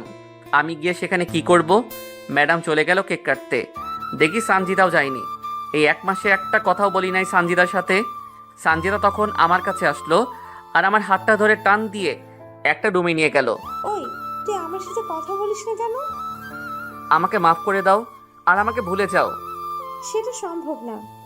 আমি যে তোমাকে অনেক ভালোবাসি। দেখো, তুমি আমাকে ভুলে যাও।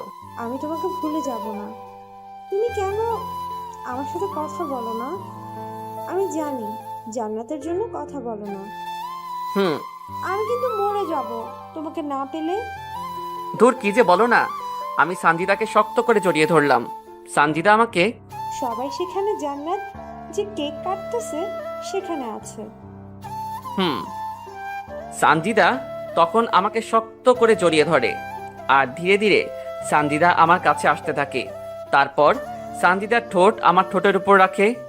2 মিনিট পর ছাড়ে, আবার ছেড়ে দিয়ে 1 মাস আমার সাথে কথা বলো নাই, আজ তার শোধ তুলব এই বলে আবার আমাকে চুমু খেতে থাকে ঠোঁটে। সঞ্জিতা আমাকে শক্ত করে ধরে, আমার ঠোঁটটা চুষতে থাকে। তখন আমাকে কেউ পিছন থেকে কলারটা ধরে জোরে টান দেয়। সঞ্জিতার কাছ থেকে আমি সরে গেলাম। কেউ জোরে টান মারার কারণে আমি তখন পিছনে তাকিয়ে দেখি জান্নাত ম্যাডাম দাঁড়িয়ে আছে, রাগে কটমট করছে। তাহলে কি ম্যাডাম টান দিছে? ম্যাডাম তখন আমার কাছে আসলো আর আমার কলারটা ধরে টানতে টানতে নিয়ে যেতে থাকলো। জান্নাত, জনিকে ছেড়ে দে। তুই কোনো কথা বলবি না। দেখ আজ জনিকে কি করি, বাসাভর্তি সবার সামনে, সকল মেহমানের সামনে। আমাকে টানতে টানতে বাসাভর্তি মেহমানদের কাছে নিয়ে যেতে থাকে। সঞ্জিতা জান্নাতের পিছনে আসছে। জান্নাত, প্লিজ জনিকে ছেড়ে দে। তোর কথাতেই আমি কেন ছাড়বো? আর আমি সেখানে জনিকে যা করব যদি তুই তখন বাধা দিস না তাহলে ওর আরো বেশি অবস্থা খারাপ করব। না জান্নাত, প্লিজ এটা করিস না। তুই শর্ত। আমাকে টেনে নিয়ে যেতে থাকে। যখন আমাকে নিয়ে সবার সামনে যায় তখন সবাই আমার দিকে তাকিয়ে থাকে। আজকে আমার জন্মদিন, কিন্তু আজকে এই যে ছেলেটাকে দেখছেন আমি ধরে আছি, সেই ছেলেটা খারাপ, লুচ্চা একটা ছেলে। সি মা, ওনা তোমার পার্সোনাল সেক্রেটারি? তাহলে এগুলো কেন বলছো? হ্যাঁ, ও আমার সেক্রেটারি। আমরা এখানে আছি কেক কাটতে, আর ও অন্য কাজে ব্যস্ত। সাধারণত এই ছোট লোক যে এরকম। আজকে আমি ওকে যে শাস্তি দেব আর কোনো দিন কারোর সাথে এমন করতে পারবে না।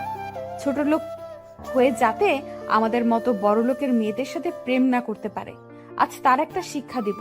কি করছিস মা? ছেড়ে দে না। না বাবা, আমি ওকে তো আজ ছাড়ছি না। আমি সেখানে মাথা নিচু করে আছি। বুঝি না জান্নাত ম্যাডাম কেন আমার সাথে এমন আচরণ করে। আমাকে জান্নাত ম্যাডাম সকলের সামনে দাঁড় করালো, আর জান্নাতের পায়ের নতুন দামি জুতাটা পা থেকে খোলে আর জুতাটা হাতে নিয়ে আমার দিকে আসে, আর কাছে গিয়ে আমাকে সেই জুতাটা দিয়ে মারতে থাকে। আমি ম্যাডামের মারের আঘাতগুলো সহ্য করতে পারছিলাম না, তাই সরে যাই। ওই ছোট লোক, সরে গেলি কেন? ওহো, বুঝছি, দারোয়ানগুলা কই? জি ম্যাডাম, বলেন। এই ছোট লোকটাকে শক্ত করে ধর, যাতে সরে যেতে না পারে। আচ্ছা ম্যাডাম। পরে দারোয়ান আমাকে ধরলো। ম্যাডাম আমাকে তার জুতা দিয়ে সারা শরীরে মারতে থাকে। আমি সেই জুতার মারটা আর সহ্য করতে পারছিলাম না। দারোয়ানকে ছাড়িয়ে জান্নাত ম্যাডামের পাটা ধরে বললাম, ম্যাডাম আমাকে মাফ করে দেন। তোর আজকে মাফ নাই। তোকে প্রায় প্রতিদিন আমি বলেছি যে সানজিদার সাথে কথা না বলতে, তাও তুই কথা বলিস। আবার আজকে তোরা দুজন কি করলি? তোকে তো আজ আমি দেখ কি করি।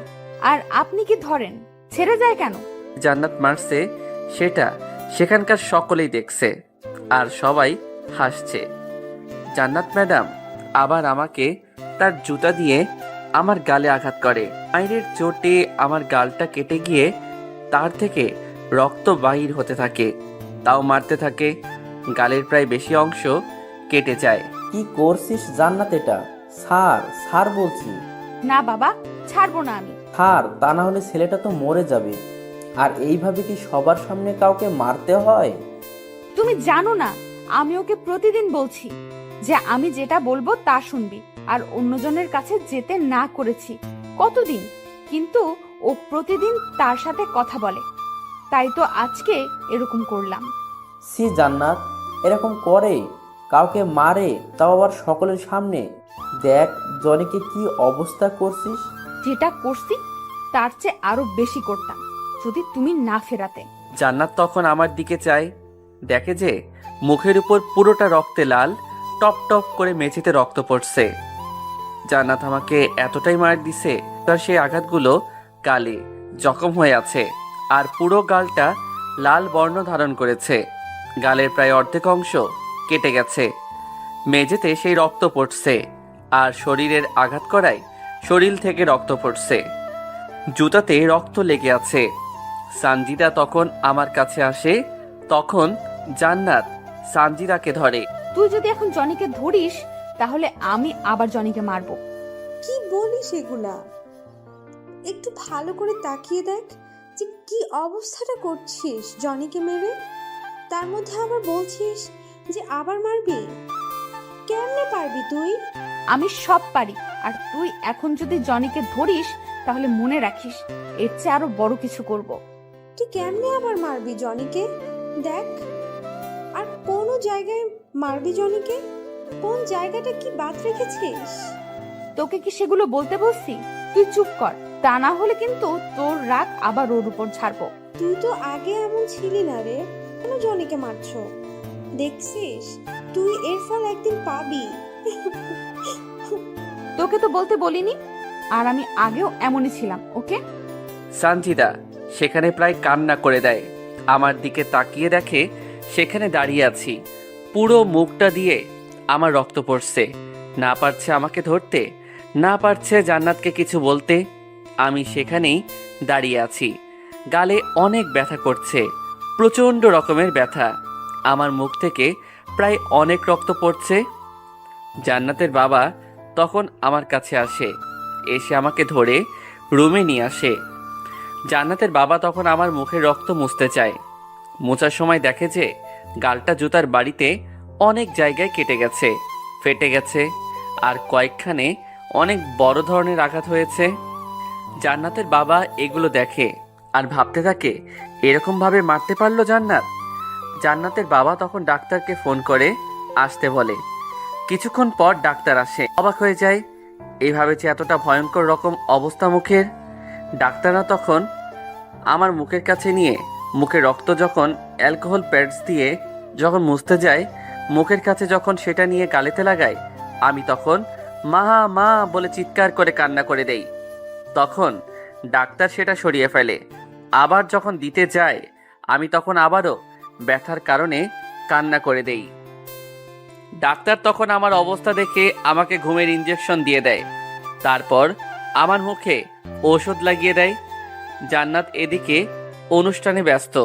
অনুষ্ঠান রাত 12টার সময় শেষ হয়। সকল মেহমান চলে যায়। সানজিদা যখন আমাকে দেখার জন্য আমার রুমে আসবে। তুই কই যাস? জনিকে দেখবো। না, জনিকে তোর দেখা লাগবে না, তুই এখনই চলে যাবি এখান থেকে। প্লিজ, শুধু একটু দেখবো জনিকে। না, তুই যদি জনিকে এখন দেখতে চাস তাহলে জনিকে কিন্তু আরো কি করব জানিস? তুই কেন এমন করিস জনির সাথে? তোকে কেন সেটা বলবো, তুই এখন যা। সানজিদা তখন কান্না করতে করতে চলে যায়। জান্নাত তখন রুমে যায়, গিয়ে বিছানায় বসে ভাবতে থাকে, আমি কেন জনিকে দেখতে পারি না? কি জন্য? জনি যখন থেকে আমার পার্সোনাল সেক্রেটারি হয়ে এসেছে, তখন থেকে আমি জনিকে কতটা মার দিয়েছি, একবারও প্রতিবাদ করে নাই। কিন্তু আমি কেন সানজিদার সাথে জনিকে দেখলে সহ্য করতে পারি না? তখন কেন আমার এত রাগ ওঠে? কি জন্য? গুলো ভাবতে ভাবতে জান্নাত ঘুমিয়ে পড়ে। আমার যখন ঘুমটা ভাঙে, তখন আমি শরীরের ব্যথা অনুভব করি, মুখে সবচেয়ে বেশি করে ব্যথা অনুভব করি। আমি তখন বিছানায় শুয়ে থাকি। তার কিছুক্ষণ পর আমার রুমে কারো আসার শব্দ পাই। তারপর ম্যাডাম রুমে আসতে থাকে, এসে দেখে যে আমি শুয়ে আছি। আমি তখন তাকে দেখে আরও একটু বুচুমুচু হয়ে যাই। জান্নাত তখন দেখে যে আমি তাকে দেখে ভয় পাচ্ছি। তোকে না সানজিদার সাথে কথা বলতে না করছিলাম, কিন্তু তুই কথা না বলে কি করলি? তাই জন্য দেখলি সবার সামনে কি রকম করে মারলাম। আর যদি দেখি না সানজিদার সাথে কথা বলতে, তাহলে না আরো বেশি করে মারবো। আমি তখন কিছু বলিনি। জান্নাত তখন আমার দিকে ভালো করে তাকায়, দেখে যে আসলে কি রকম খারাপ রকম ভাবে মারছে আমাকে। জান্নাত তখন আমার দিকে ভালো করে তাকিয়ে রাখে, আমাকে আর মারবেন না, এখন আমার না অনেক খারাপ লাগছে, আমার শরীর না অনেক ব্যথা করছে, আমি ভালো হই, তারপর না হয় আমাকে আবার মেরেন। জান্নাত তখন আমার মুখের কাছে মুখটা নিয়ে আবার সরিয়ে ফেলে। তখন সেই রুমে জান্নাতের বাবা আসে, গিয়ে দেখে যে তার মেয়ে সে বসে আছে। আচ্ছা মারে, এভাবে নাও মারতে পারতিস ছেলেটাকে। ওহ বাবা, তুমি জানো না তো আমি ওকে কতদিন বলেছি একজনের সাথে কথা বলবি না, কিন্তু ওর সাথেই কথা বলে। আর রাতে যে কাহিনী করেছে তার জন্য মারছি ওকে এভাবে। মা, কেন এত রাগ দেখাস জনির সাথে? রাগ জিনিসটা ভালো না। জনি ভালো হলে মাপ চেয়ে নিস। কিছু না বলে চলে গেল। রুমে গিয়ে বিছানায় শুয়ে পড়ল। ওদিকে সানজিদা বাসায় এসে কান্না করতে থাকে। জান্নাত কেন আমার আর জনির একসাথে দেখতে পারে না? কোনো কারণে আমার আর জনিকে দেখলে জান্নাতের মনে জিত ওঠে, রাগ দেখায় কেন? আমি জনিকে ভালোবাসি, জনি আমাকে, কিন্তু জান্নাত কেন আমাদের মাঝে কাটা হয়? আর আজ আমারই চোখের সামনে কি মারাটাই না দিল, আমি সেখানে থেকেও কিছু করতে পারলাম না। জান্নাত, তুই একদিন বুঝবি যে ভালোবাসার মানুষকে আঘাত করা কতটা কষ্টের। এখন কেমন লাগছে তোমার? অনেক ব্যথা করছে মুখে। ও আচ্ছা, আমি ডাক্তারকে বলে কি ওষুধ লাগবে আনতে বলি কেমন? আমি মাথাটা নাড়ালাম। আমি সেখানে শুয়ে ভাবতে লাগলাম, জান্নাত ম্যাডাম এমন কেন? তার মনে একটু দয়া মায়া নাই? আমি সানজিদার সাথে কথা বললে মাইর দেয়, আমার রাতে কিছু করার কারণে কি মাইর দিছে? হায় রে, বড়লোকি মেয়ে আপনি। জান্নাত ম্যাডাম যে রাগের চোটে কি থেকে কি করে বসেন, আপনি একদিন বুঝবেন। একটা চর খেলে কতটা খারাপ লাগে, আর জুতার বাড়ি খেলে কেমন লাগে। জান্নাত কিছুতেই ঘরে মন বসাতে পারছে না, শুধু আমার কথাই ভাবছে। তাই জান্নাত আমার কাছে আসে, এসে আমার পাশে বসে, চেয়ে দেখে যে আমি ঘুমিয়ে আছি। মুখে যেভাবে জুতার আঘাত করছে সেগুলো স্পষ্ট ভেসে আছে। জান্নাত তখন আমার কপালে ধীরে ধীরে হাতটা রাখে। যখন হাতটা রাখে তখন তার হাতটা অনেক গরম অনুভব করে, আর হাতটা সরিয়ে ফেলে। আমার কপাল এতটাই গরম যে হাতটা পর্যন্ত রাখা যাচ্ছে না। আমার কেন জনিকে সঞ্জিতার সাথে দেখলে রাগ ওঠে? কোন কারণে আমি সঞ্জিতার সাথে জনিকে দেখতে পারি না? জান্নাত এগুলো ভাবতে ভাবতে রুমে যায়। গিয়ে কিছু একটা খুঁজে পেয়ে গিয়ে জান্নাত তখন ভালো করে দেখে যে এটা সঞ্জিতা জনির পাশে বসে কান্না করছে। তুই এখানে কেন? তোকে না বলেছি তুই জনির কাছে আসবি না? তুই কেন এরকম করিস? জনের সাথে আমাকে দেখলে কোনো কারণে দেখতে পারিস না, কি কারণ? তোকে আমি বলতে বাধ্য না, তুই এখন চলে যা, না হলে কিন্তু। কিছু না, তুই একটু ভালো করে চেয়ে দেখ যে তোর হাতের মার খেয়েও কেন তোদের বাড়িতে পড়ে আছে। তোর এত অত্যাচার কেন সহ্য করছে? তুই সামান্য কারণে কতটা মার দিস জনিকে। দেখ ভালো করে চেয়ে, সে রাতে তুই কেমন করে জনিকে মারছিস। তোর মারের কোনো রকম প্রতিরোধ করে নাই। দেখ তোর হাতের মার খাওয়ার পর শরীরে কতটা গরম, হাত দেওয়া যাচ্ছে না, জ্বরে পুড়ে যাচ্ছে শরীর। তোকে তো জনিকে নিয়ে ভাবতে হবে না, জনি আমার সেক্রেটারি, সেটা আমি বুঝবো। তুই চলে যা এখনই। দেখ জান্নাত, আমাকে কিছুটা সময় জনির পাশে থাকতে দে। না, তোকে জনির পাশে থাকতে দিব না, আর জনির সাথে যাতে কোনো রকমের দেখা করতে না পারিস সেটারও ব্যবস্থা করব। ছি জান্নাত, তুই যে এমন, আমি আগে জানতাম না। আমি যেমনই হই, তুই চলে যা। সঞ্জিতা তখন কান্না করতে করতে চলে যায়। জান্নাত তখন আমার পাশে এসে বসে আর আমার দিকে তাকিয়ে থাকে। ভালো করে তাকিয়ে থেকে দেখে যে আমার ঠোঁটে লাল লিপস্টিক ভরে আছে। জান্নাত সেটা দেখে হাতে করে যেটা নিয়ে এসেছে সেটা দিয়ে জনির ঠোঁট থেকে লিপস্টিক তুলতে থাকে। সানজিদা, তুই এসেই কিছু করা শুরু করলি। জনিকে আমি তোর হতে দিব না। আমার তখন ঘুম ভাঙছে। তাকিয়ে দেখি যে জান্নাত ম্যাডাম রাগীভাবে আমার দিকে তাকিয়ে আছে। আমি সরতে থাকলাম। কি হলো, সরছিস কেন? শোন, তোকে এখন আর কিছু বলবো না। তুই যদি আবার সানজিদার সাথে কথা বলিস তাহলে কিন্তু আমি যে কি করব নিজেও জানি না। না মানে সঞ্জিতা এখন কোথায়? কি তুই আমার সামনে সানজিদার নাম নিস? তে আপনার কি? আপনি বলার কে? কি তুই আমার সামনে সানজিদার নাম নিস? তুই আমার সাথে কথার প্রতিবাদ করিস? তে আপনার কি? আপনি বলার কে যে আমি সঞ্জিতার সাথে কথা বলবো কি বলবো না? আমি যেটা বলছি সেটাই লাস্ট কথা। তুই সানজিদার সাথে কথা বলবি না। আমি তখন উঠে পড়লাম। শরীরে অনেক ব্যথা, গালে প্রচন্ড রকম ব্যথা করছে, তাও আমি উঠে পড়লাম। কি হলো, তুই উঠছিস কেন? মনে রাখবেন, আপনি যতটা আমাকে আঘাত করেছেন আমি সেই আঘাতে যতটা কষ্ট পেয়েছি তার থেকে আপনি বেশি কষ্ট পাবেন। তুই কই যাচ্ছিস এখন এরকম অবস্থায়? মাফ করবেন, আমি আমার মায়ের কাছে যাচ্ছি। এখানে থাকার চেয়ে আমার মায়ের বুকে থাকা অনেক ভালো। আমি খুঁড়াতে খুঁড়াতে জান্নাত ম্যাডামের বাসা থেকে বাহির হলাম। তারপর ধীরে ধীরে হাসপাতালে আমার মায়ের কাছে যেতে থাকলাম। অনেকক্ষণ পর আমি আমার মায়ের কেবিনের কাছে এসেছি। কতটা কষ্টে যে আসলাম। তারপর ভিতরে গিয়ে মায়ের কাছে গেলাম। মা আমাকে এরকম অবস্থায় দেখে কান্না করে দেয় আর হাত বাড়িয়ে কাছে ডাকে। আমি মাকে গিয়ে জড়িয়ে ধরি। বাবা, তোর এরকম অবস্থা কেন? মা তেমন কিছু না, আগে বলো তুমি কেমন আছো? বাবা, ভালো আছি। আচ্ছা মা, আমি তোমার বুকে ঘুমাবো। আয় বাবা আয়। তারপর আমি মায়ের বুকে যাই। মা আমাকে শক্ত করে জড়িয়ে ধরে। আমাকে জান্নাত ম্যাডাম যতটা আঘাত করছে সেই সব কিছু নিমিষে দূর হয়ে গেল। মায়ের বুকে কিন্তু জান্নাত ম্যাডামের জন্য অনেক রাত থেকেই গেল। আমি শুধু মাকে বাঁচানোর জন্য জান্নাত ম্যাডামের সকল অন্যায় মেনে নিয়েছি। এখন কতটা ভালো লাগছে মায়ের বুকে থেকে। মা আমাকে মায়ের বুকে নিয়ে পরম যত্নে আদর করতে লাগলো আমাকে। আমি মায়ের বুকে ঘুমিয়ে গেলাম। ঘুমানোর পর মা আমার দিকে ভালো করে চেয়ে দেখে যে আমার গালে কত জায়গায় জখম হয়ে আছে, কত জায়গায় কেটে গেছে। মা তখন আমাকে সেই সব জায়গায় মায়ের হাত দিয়ে বোলাতে লাগলো আর কান্না করতে থাকে। বাবা তুই আমার জন্য কতই না কষ্ট করেছিস। ওদিকে জান্নাত ভাবে জনি তো আমার সাথে এরকম করে কোনোদিন কথা বলে নাই, আজ কেন বলল? বাবা তুই আমার জন্য কতই না কষ্ট করেছিস। ম্যাডাম, আপনি এতটা অহংকারী? আমি মায়ের কোলে শুয়ে রইলাম। দুপুরে আমি উঠলাম, উঠে দেখি মা আমাকে শক্ত করে জড়িয়ে ধরে আছে। আমি উঠতে যাব, আমি মাকে জড়িয়ে ধরে শুয়ে থাকলাম। অনেকক্ষণ পর উঠলাম, উঠে মাকে বললাম, তোমার এখানে কোনো রকম সমস্যা হয় না তো মা? না বাবা হয় না, ডাক্তারগুলো অনেক ভালো। ও আচ্ছা মা, আমি আর ডাক্তারের কাছে যাই, কবে তোমাকে এখান থেকে ছেড়ে দিবে? আচ্ছা বাবা যাও।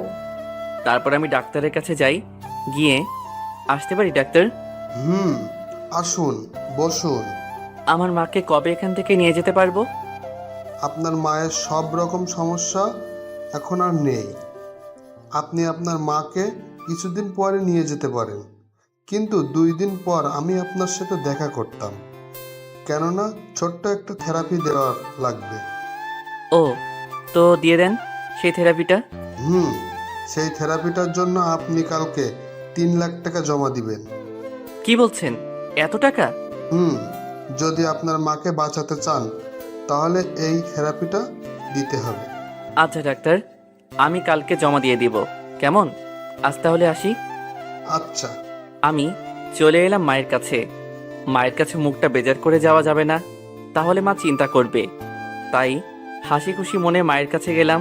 ডাক্তার কি বললো বাবা? কয়েকদিনের মধ্যে তোমাকে বাড়িতে নিয়ে যেতে পারবো। আয় বাবা আমার কাছে আয়। মা বলো। তোর অনেক কষ্ট হয় না রে? কই না মা, কোনো কষ্ট না। আর তুমি আছো না, তোমাকে দেখলে সব কষ্ট দূর হয়ে যায়। আচ্ছা মা, আমি তাহলে না এখন যাই, আবার কালকে আসবো। আচ্ছা বাবা। তারপর আমি মায়ের কাছ থেকে জান্নাত ম্যাডামের বাড়িতে আসি। এসে আঙ্কেলের সাথে দেখা করার জন্য আঙ্কেলের রুমে যাই। আসতে পারি আঙ্কেল? আসো জনি। তা কই গিয়েছিলে? জি, আম্মুর কাছে গিয়েছিলাম।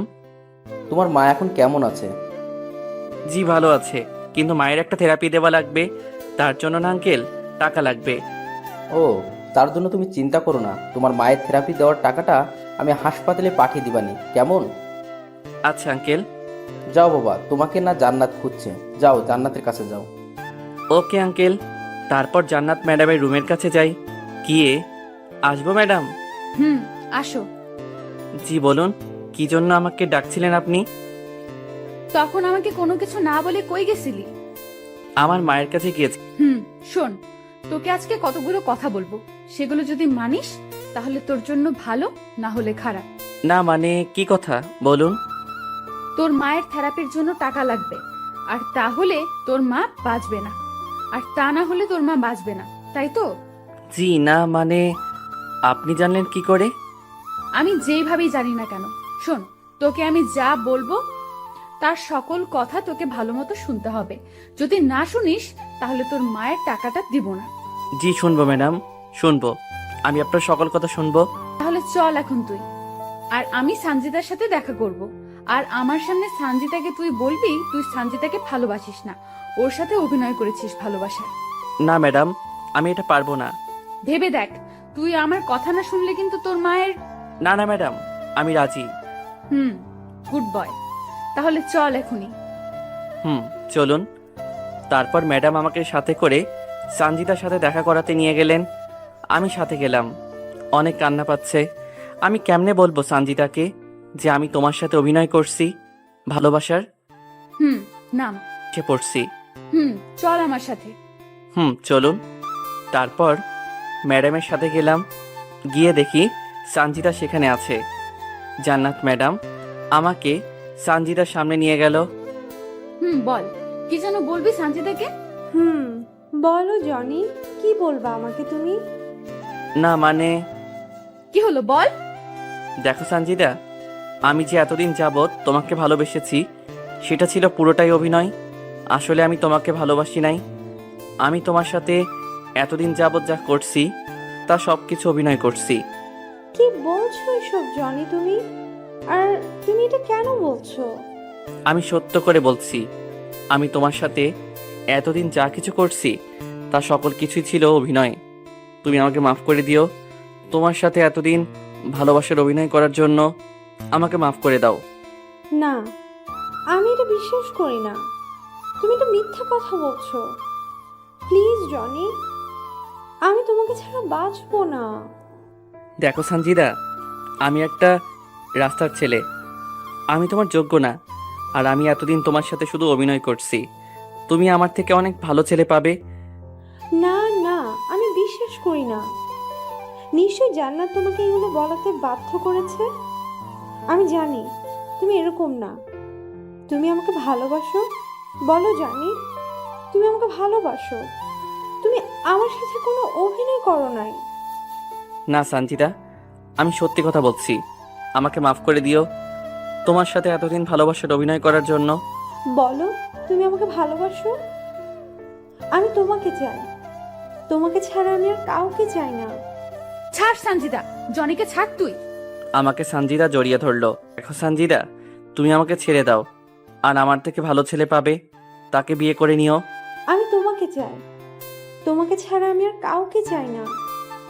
জান্নাত আমার কাছ থেকে সঞ্জিদাকে ছাড়ালো জোর করে। তুই আর জনির সাথে দেখা করবি না। জনি তোর সাথে এতদিন ভালোবাসার অভিনয় করেছে, তুই জনির কাছে আসবি না। আচ্ছা তাহলে যা, তুই বাড়িতে চলে যা। আমি জনের সাথে আর 2 মিনিট কথা বলতে চাই। না, তার হবে না। না, আমি বলতে চাই জনি, আমি তোমার সাথে আর 2 মিনিট কথা বলতে চাই। তুমি এদিকে আসো। আর জান্নাত, তুই এখানে থাক। হবে না, যা বলার আমার সামনে বলতে হবে। জনি, তুমি আমার সাথে এরকম করতে পারলে? আমি জীবনেও ভাবছিলাম না তুমি আমার সাথে ভালোবাসার অভিনয় করবে। আজ আমি চলে যাচ্ছি। তুমি এর জন্য একদিন না একদিন পস্তাবে।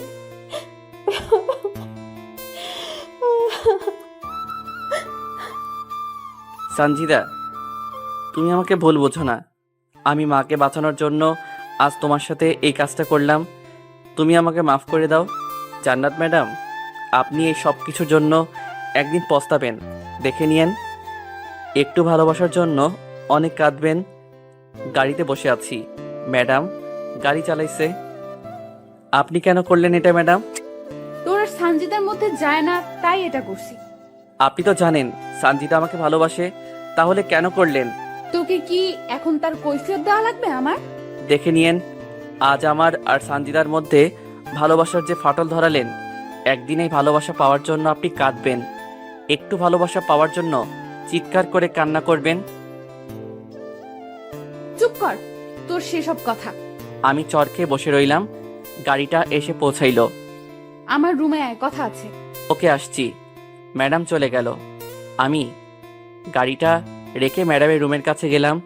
গিয়ে, আসতে পারি ম্যাডাম? আসো। জি বলুন, কেন ডাকলেন? কালকে আমার মায়ের জন্মদিন, আর কালকে তার জন্য তোর মাকে আমি দেখতে যাব। আপনার মায়ের জন্মদিন? কই, আপনার মাকে তো দেখি নাই। কোথায় আপনার মা?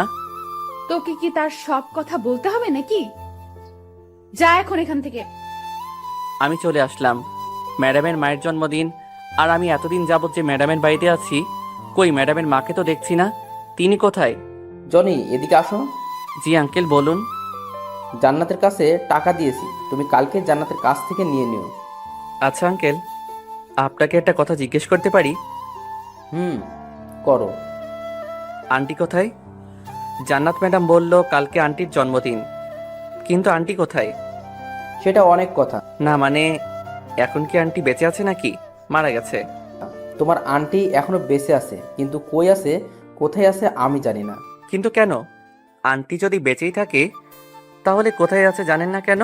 যখন জান্নাতের 5 বছর, তখন জান্নাতের মায়ের সাথে আমার একটা কারণে ঝগড়া হয়। তখন আমি রাগের মাথায় জান্নাতের মাকে বাসা থেকে চলে যেতে বলি। তখন জান্নাতের মা চলে যায়। সেই যে যায় আর ফিরে আসে না। আমি তারপর থেকে অনেক জায়গায় খুঁজেছি, কিন্তু পাইনি।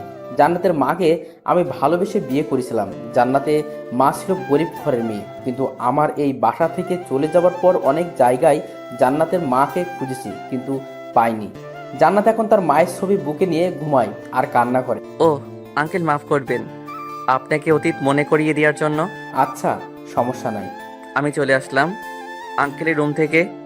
কি এমন হয়েছিল যে আন্টিকে বাসা থেকে বাহির করে দিয়েছে, আর আন্টি সেই রাগে আর এই বাসাতে আসে নাই? জান্নাত ম্যাডাম বলে এখনো আন্টির ছবি বুকে নিয়ে ঘুমাই। গিয়ে বিছানায় বসলাম। জান্নাত ম্যাডাম এমন কেন? আমার আর সানজিদার ভালোবাসা কেন দেখতে পারে না ম্যাডাম? আমি সানজিদাকে আর সানজিদা আমাকে ভালোবাসে, কিন্তু জান্নাত ম্যাডাম কেন আমার আর সানজিদার মধ্যে কাটা হয়? না জানি সানজিদা এখন কেমন আছে, কি করছে। সানজিদার কিছু হয়ে গেলে তো আমি নিজেকে ক্ষমা করতে পারবো না। সানজিদা, আমি তোমাকে অনেক ভালোবাসি, তুমি আমাকে ভুল বুঝো না। আমি তোমার মাকে বাঁচানোর জন্য আজ তোমার সাথে এমন করলাম, তুমি আমাকে মাফ করে দিও। ঘুম আসছে না। কেমনি আর ঘুম আসবে? চোখটা বন্ধ করলে শুধু সানজিদাকে দেখতে পাই। অনেক কষ্টে রাতটা কাটালাম। সকালে ঘুম থেকে উঠলাম, উঠে ফ্রেশ হলাম, হয়ে ভিতরে গিয়ে দেখি ম্যাডাম আর আঙ্কেল ব্রেকফাস্ট করছে। আমাকে দেখে, আরে জনি, এসো ব্রেকফাস্ট করো। না আঙ্কেল, আপনারা খেয়ে ওঠেন, তারপর আমি খাবনি। আরে আসো তো, নাও বসো আর খাওয়া শুরু করো, কেমন? আমি বসে পড়লাম। বসে দেখি জান্নাত ম্যাডাম খাচ্ছে না, শুধু খাবার নাড়ছে। কি রে মা, খাচ্ছিস না কেন? কই, খাচ্ছি তো বাবা। খা মা। জান্নাত, তুই বলে জনির মাকে দেখতে যাবি? বাবা, আমি দেখতে যাব। ওকে, যা গিয়ে দেখে আস, আর যদি টাকা লাগে আমাকে বলবি। ওকে বাবা, টাকা লাগলে আমি বলবো নি তোমাকে। আচ্ছা। ম্যাডাম খাবার খেয়ে উপরে চলে গেল। রুমে আস, তোর দরকার আছে, জান্নাত ম্যাডাম বলে চলে গেল। আমি খাবার খেয়ে তারপর ম্যাডামের রুমে গেলাম। গিয়ে, আসতে পারি ম্যাডাম? আস, এই নে গাড়ির চাবি, আর যা গাড়িটা বের কর, আমি আসছি। আমি চাবি নিয়ে গাড়ির কাছে আসলাম। এসে গাড়ি বাহির করলাম। কিছুক্ষণ পর ম্যাডাম আসলেন। এসে গাড়িতে বসে চালা। আমি গাড়ি চালাতে লাগলাম। লুকিং গ্লাসে চেয়ে দেখি ম্যাডাম আমার দিকে চেয়ে আছে। দেখতে সুন্দর লাগছে ম্যাডামকে। ম্যাডাম দেখতে কতটা সুন্দর যে দেখবে তার ভালো লেগে যাবে, কিন্তু ম্যাডামের মনটা হিংসাতে ভরা। তারপর হাসপাতালের সামনে গাড়ি থামালাম। ম্যাডাম এসে পড়েছি। আগে চল ডাক্তারের কাছে, তারপর তোর মায়ের কাছে যাব। আচ্ছা। তারপর ম্যাডামকে নিয়ে ডাক্তারের কাছে যাই। ডাক্তার তো ম্যাডামকে আগে থেকে চিনে। তারপর অনেক কথা বলল জান্নাত ম্যাডাম ডাক্তারকে, তারপর টাকা দিল। তাহলে কখন থেরাপি দিবেন? এই তো আর মাত্র 1 ঘন্টা পর। আপনারা যান রোগীর কাছে। ওকে ডাক্তার, চল তাহলে আমাকে নিয়ে যা তোর মায়ের কেবিনে। আচ্ছা চলুন। তারপর আমি আমার মায়ের রুমের কাছে নিয়ে গেলাম। তারপর ভিতরে জান্নাত ম্যাডাম আর আমি গেলাম। গিয়ে দেখি মা শুয়ে আছে পাশ ফিরে। আমি মায়ের কাছে গেলাম, গিয়ে ডাক দিলাম, মা দেখো আমি আসছি। মা ঘুম থেকে উঠে চোখ খুলে দেখে যে আমাকে জড়িয়ে ধরে শক্ত করে। কয়েক মিনিট পর আমি মাকে বলি, মা তোমার সাথে না আমি যে বাড়িতে কাজ করি সে আঙ্কেলের মেয়ে তোমাকে দেখতে এসেছে। কই বাবা সে? তোমার পিছনে দাঁড়িয়ে আছে। মা তখন পিছনে ঘুরে দেখে যে একটা মেয়ে দাঁড়িয়ে আছে, পরনে অনেক দামি পোশাক। যখন মা জান্নাতের দিকে ঘুরে তখন জান্নাত মাকে দেখে অবাক হয়ে যায়। জান্নাত আমার মাকে দেখে সোজা জড়িয়ে ধরে কান্না করে দেয়। তুমি এতদিন কই ছিলে মা? আমি তো অবাক, জান্নাত কেন আমার মাকে মা বলল, আর এতদিন কই ছিলাম মানে? মা বলে জান্নাত ম্যাডাম মাকে জড়িয়ে ধরলো আর কান্না করে দিল। তুমি এতদিন কই ছিলে মা? আব্বু তোমাকে কত জায়গায় খুঁজেছে। কে তুমি মা, আর আমাকে কেন খুঁজবে? আমি তোমার মেয়ে জান্নাত। মা কিছুক্ষণ জান্নাতের দিকে চেয়ে রইল এক দৃষ্টিতে, চোখে হালকা পানি। আমি সেখানে দাঁড়িয়ে সবকিছু দেখছি। এটা কি হচ্ছে এখানে? জান্নাত আমার মাকে মা বলছে আর বলছে আমি তোমার মেয়ে, আর মা দেখি তার দিকে তাকিয়ে আছে, চোখের কোণে পানি। কি হচ্ছে এসব? কি হলো মা? দেখো, আমি তোমার সেই ছোট্ট জান্নাত আজ কত বড় হয়েছি। মা এক দৃষ্টিতে জান্নাতের দিকে চেয়েই রয়েছে। আপনারা এখন বাইরে যান। আমি থাকবো সাথে। না, এখানে থাকা যাবে না। 1 ঘন্টা সময় লাগবে থেরাপিটা দিতে। ততক্ষণ বাইরে ওয়েট করেন। আচ্ছা ঠিক আছে। মা তুমি ঠিক হয়ে যাবে, এটা বলে আমাকে ধরে জান্নাত আর বাহিরে নিয়ে আসে। ডাক্তাররা মাকে থেরাপি দিচ্ছে। জান্নাত কেন আমার মাকে মা বলল, আর মা কেনই বা জান্নাতের দিকে এরকম ভাবে তাকিয়েছিল? আপনি আমার মাকে এগুলো বললেন কেন যে আপনি তার মেয়ে? আমার মাকে আমি চিনবো না? আমার মায়ের ছবি এখনো আমার কাছে আছে। না, এ হতে পারে না। এটা আমার মা, আপনার মা নয়। আপনার কোথাও ভুল হচ্ছে। ম্যাডাম মোবাইলটা বাহির করলো। আর হ্যালো বাবা, হ্যাঁ মা বল। তুমি এখন কোথায়? কেন বাসায়? তুমি আমার রুম থেকে আমার আম্মু যে কয়েকটা ছবি আছে নিয়ে আসো। কেন রে মা? তুমি এক্ষুনি আম্মুর ছবি নিয়ে আমরা যে হাসপাতালে আছি সেটাতে আসবা, তাড়াতাড়ি। কি হয়েছে বল, আর সেগুলো কেন লাগবে? তুমি এখনই নিয়ে আসো, দরকার আছে। তাড়াতাড়ি আসবে কিন্তু তুমি। আচ্ছা মা, আসছি। ওকে, আসো, ছবিগুলো আসুক, তারপর দেখিস। আপনার কোথাও ভুল হচ্ছে। এটা আমার মা। চুপ থাক এখন তুই। আমি ম্যাডামের কথা মতো চুপ করে রইলাম। কিছুক্ষণ পর আঙ্কেল আসলো। জান্নাত গিয়ে আঙ্কেলকে জড়িয়ে ধরলো। কি হয়েছে মা?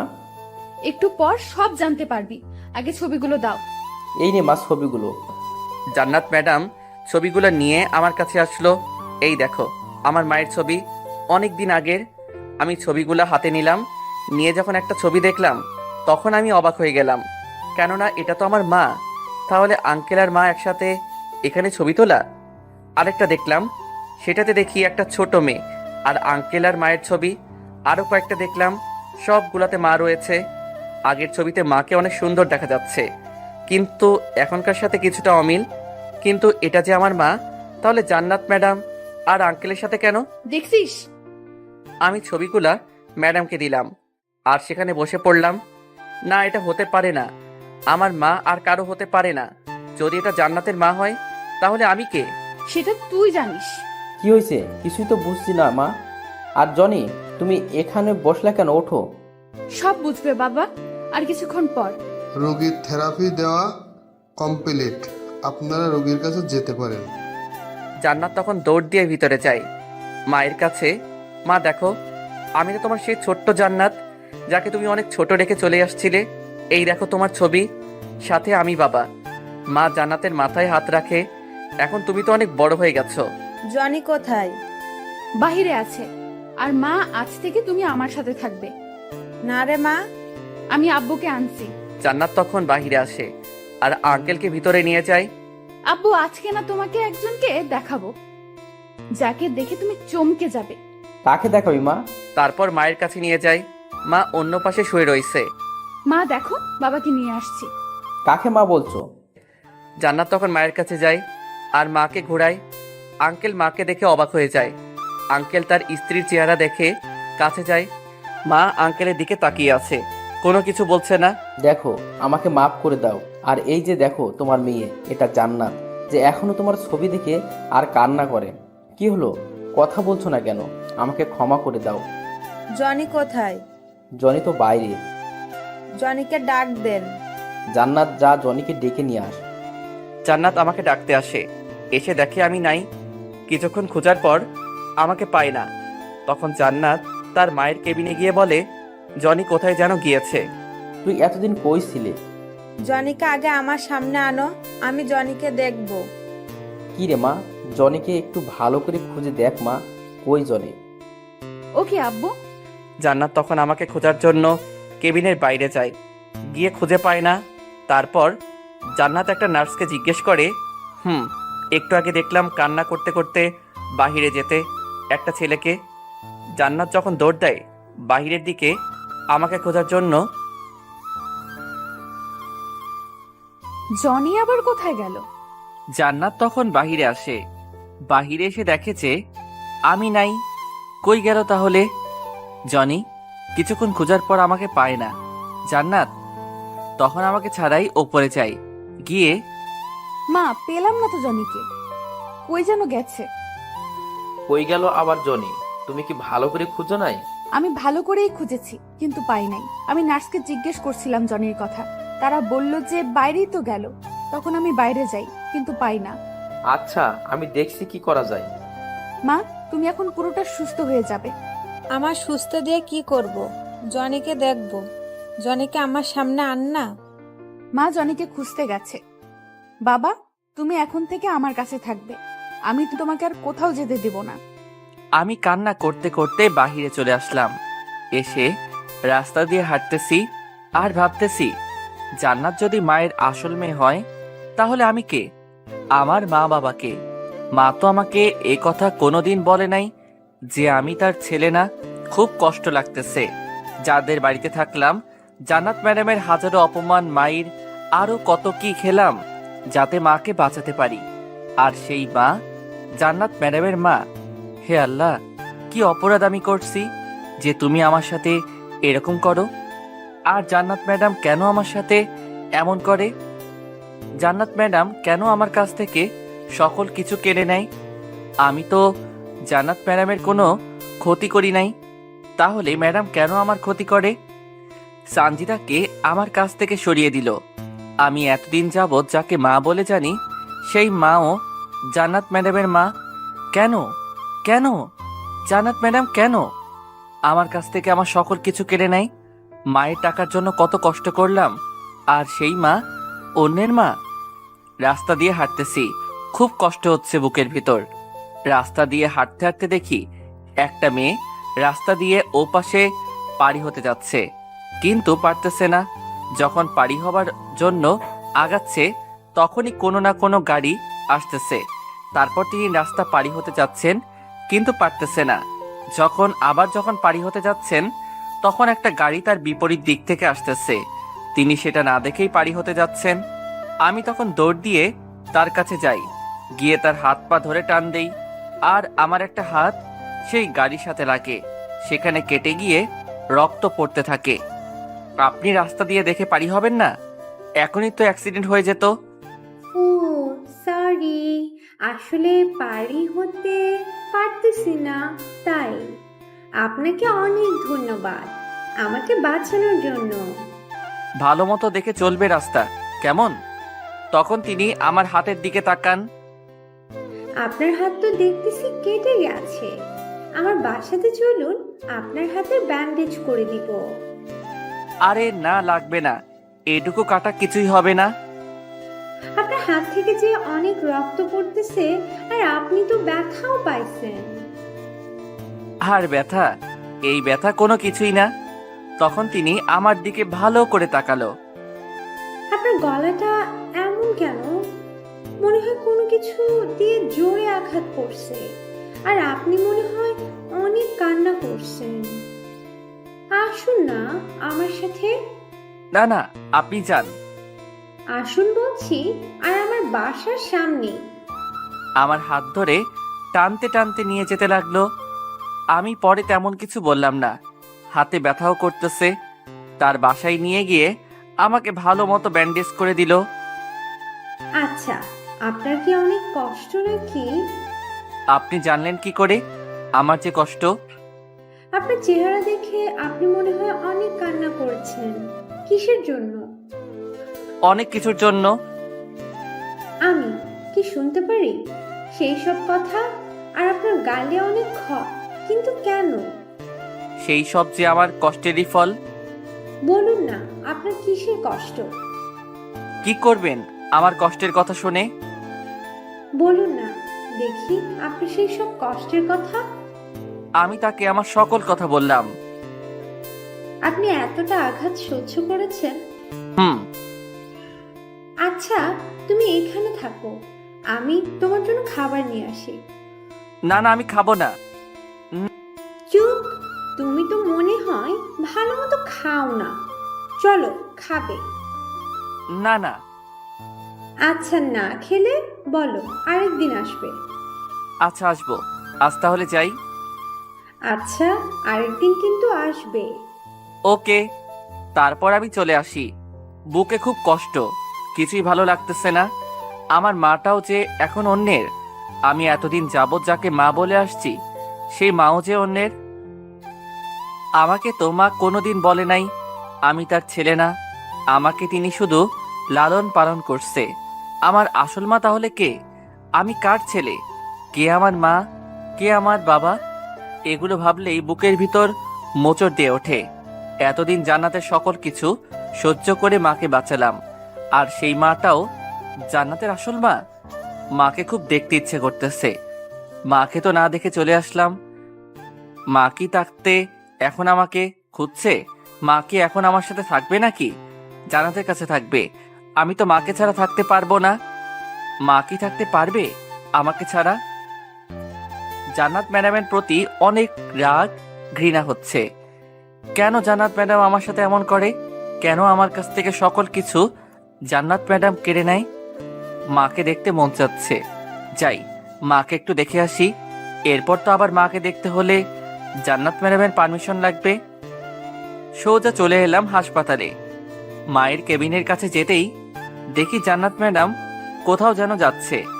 তখন আমাকে সামনে রেখে, কই গেছিলি? তোকে সেই কখন থেকে খুঁজতেছি। 4টা চর জান্নাত ম্যাডামকে মারলাম। আমার সকল কিছু কেড়ে নিয়েও আবার আমাকে মারে, তাই আমি 4টা থাপ্পড় মারলাম। আপনি কি পেয়েছেন আমার সাথে? যখনই দেখেন তখনই শুধু মারেন। আমিও তো একটা মানুষ, আমি কোনো রোবট না। জান্নাত আমার দিকে তাকিয়ে আছে। আমি সেদিকে না তাকিয়ে মায়ের কাছে চলে গেলাম। মা আমাকে দেখেই শোয়া থেকে উঠতে যাচ্ছে। আমি তাড়াতাড়ি মায়ের কাছে গেলাম। কি হলো, উঠতেছো কেন? মা, শুয়ে থাকো। আয় বাবা আয়, আমার পাশে বসে। তোকে না দেখলে যে আমার ভালো লাগে না। আমি মায়ের কথাটা শুনে মাকে শক্ত করে জড়িয়ে ধরলাম। কি রে বাবা, কান্না করছিস কেন? না মা, এমনি কান্না করতেছি। তুমি এখন কেমন আছো?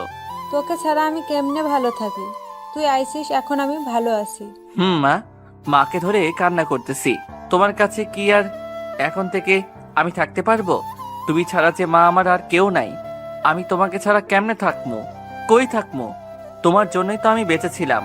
তোমাকে বাঁচানোর জন্য জান্নাত ম্যাডামের কত অত্যাচার সহ্য করেছি, কত অপমান, কত মাইর খেয়েছি, যে মায়ের আমি তখন সহ্য করতে পারি নাই। কিন্তু যখন তোমার চিকিৎসার জন্য যে টাকা লাগবে সেটার কথা মনে পড়লেই আমি জান্নাত ম্যাডামের সকল অত্যাচার সহ্য করেছি। আমি এখন কেমনে তোমাকে ছাড়া থাকবো মা? কি বাবা, কি ভাবিস তুই? না মা, কিছু না। মা, তুমি আমাকে কতদিন পর পেলে, তাও আমাকে একটু আদর করো না। মা তখন জান্নাতের দিকে তাকালো। আমি তখন মাকে ছেড়ে দিলাম। জান্নাত তখন মাকে জড়িয়ে ধরলো। মা জান্নাতকে শক্ত করে জড়িয়ে ধরে কান্না করতে লাগলো। তুমি এখন কত বড় হয়েছো? আমার মেয়েটা এখন কত বড় হয়েছে। মা, তুমি আমাকে ছেড়ে আর কোথাও যাবে না তো বলো? আমি তোমাকে ছাড়া আর বাঁচবো না। আমি না সেই ছোট থেকে, যেদিন থেকে তুমি আমার কাছ থেকে চলে গেছো, সে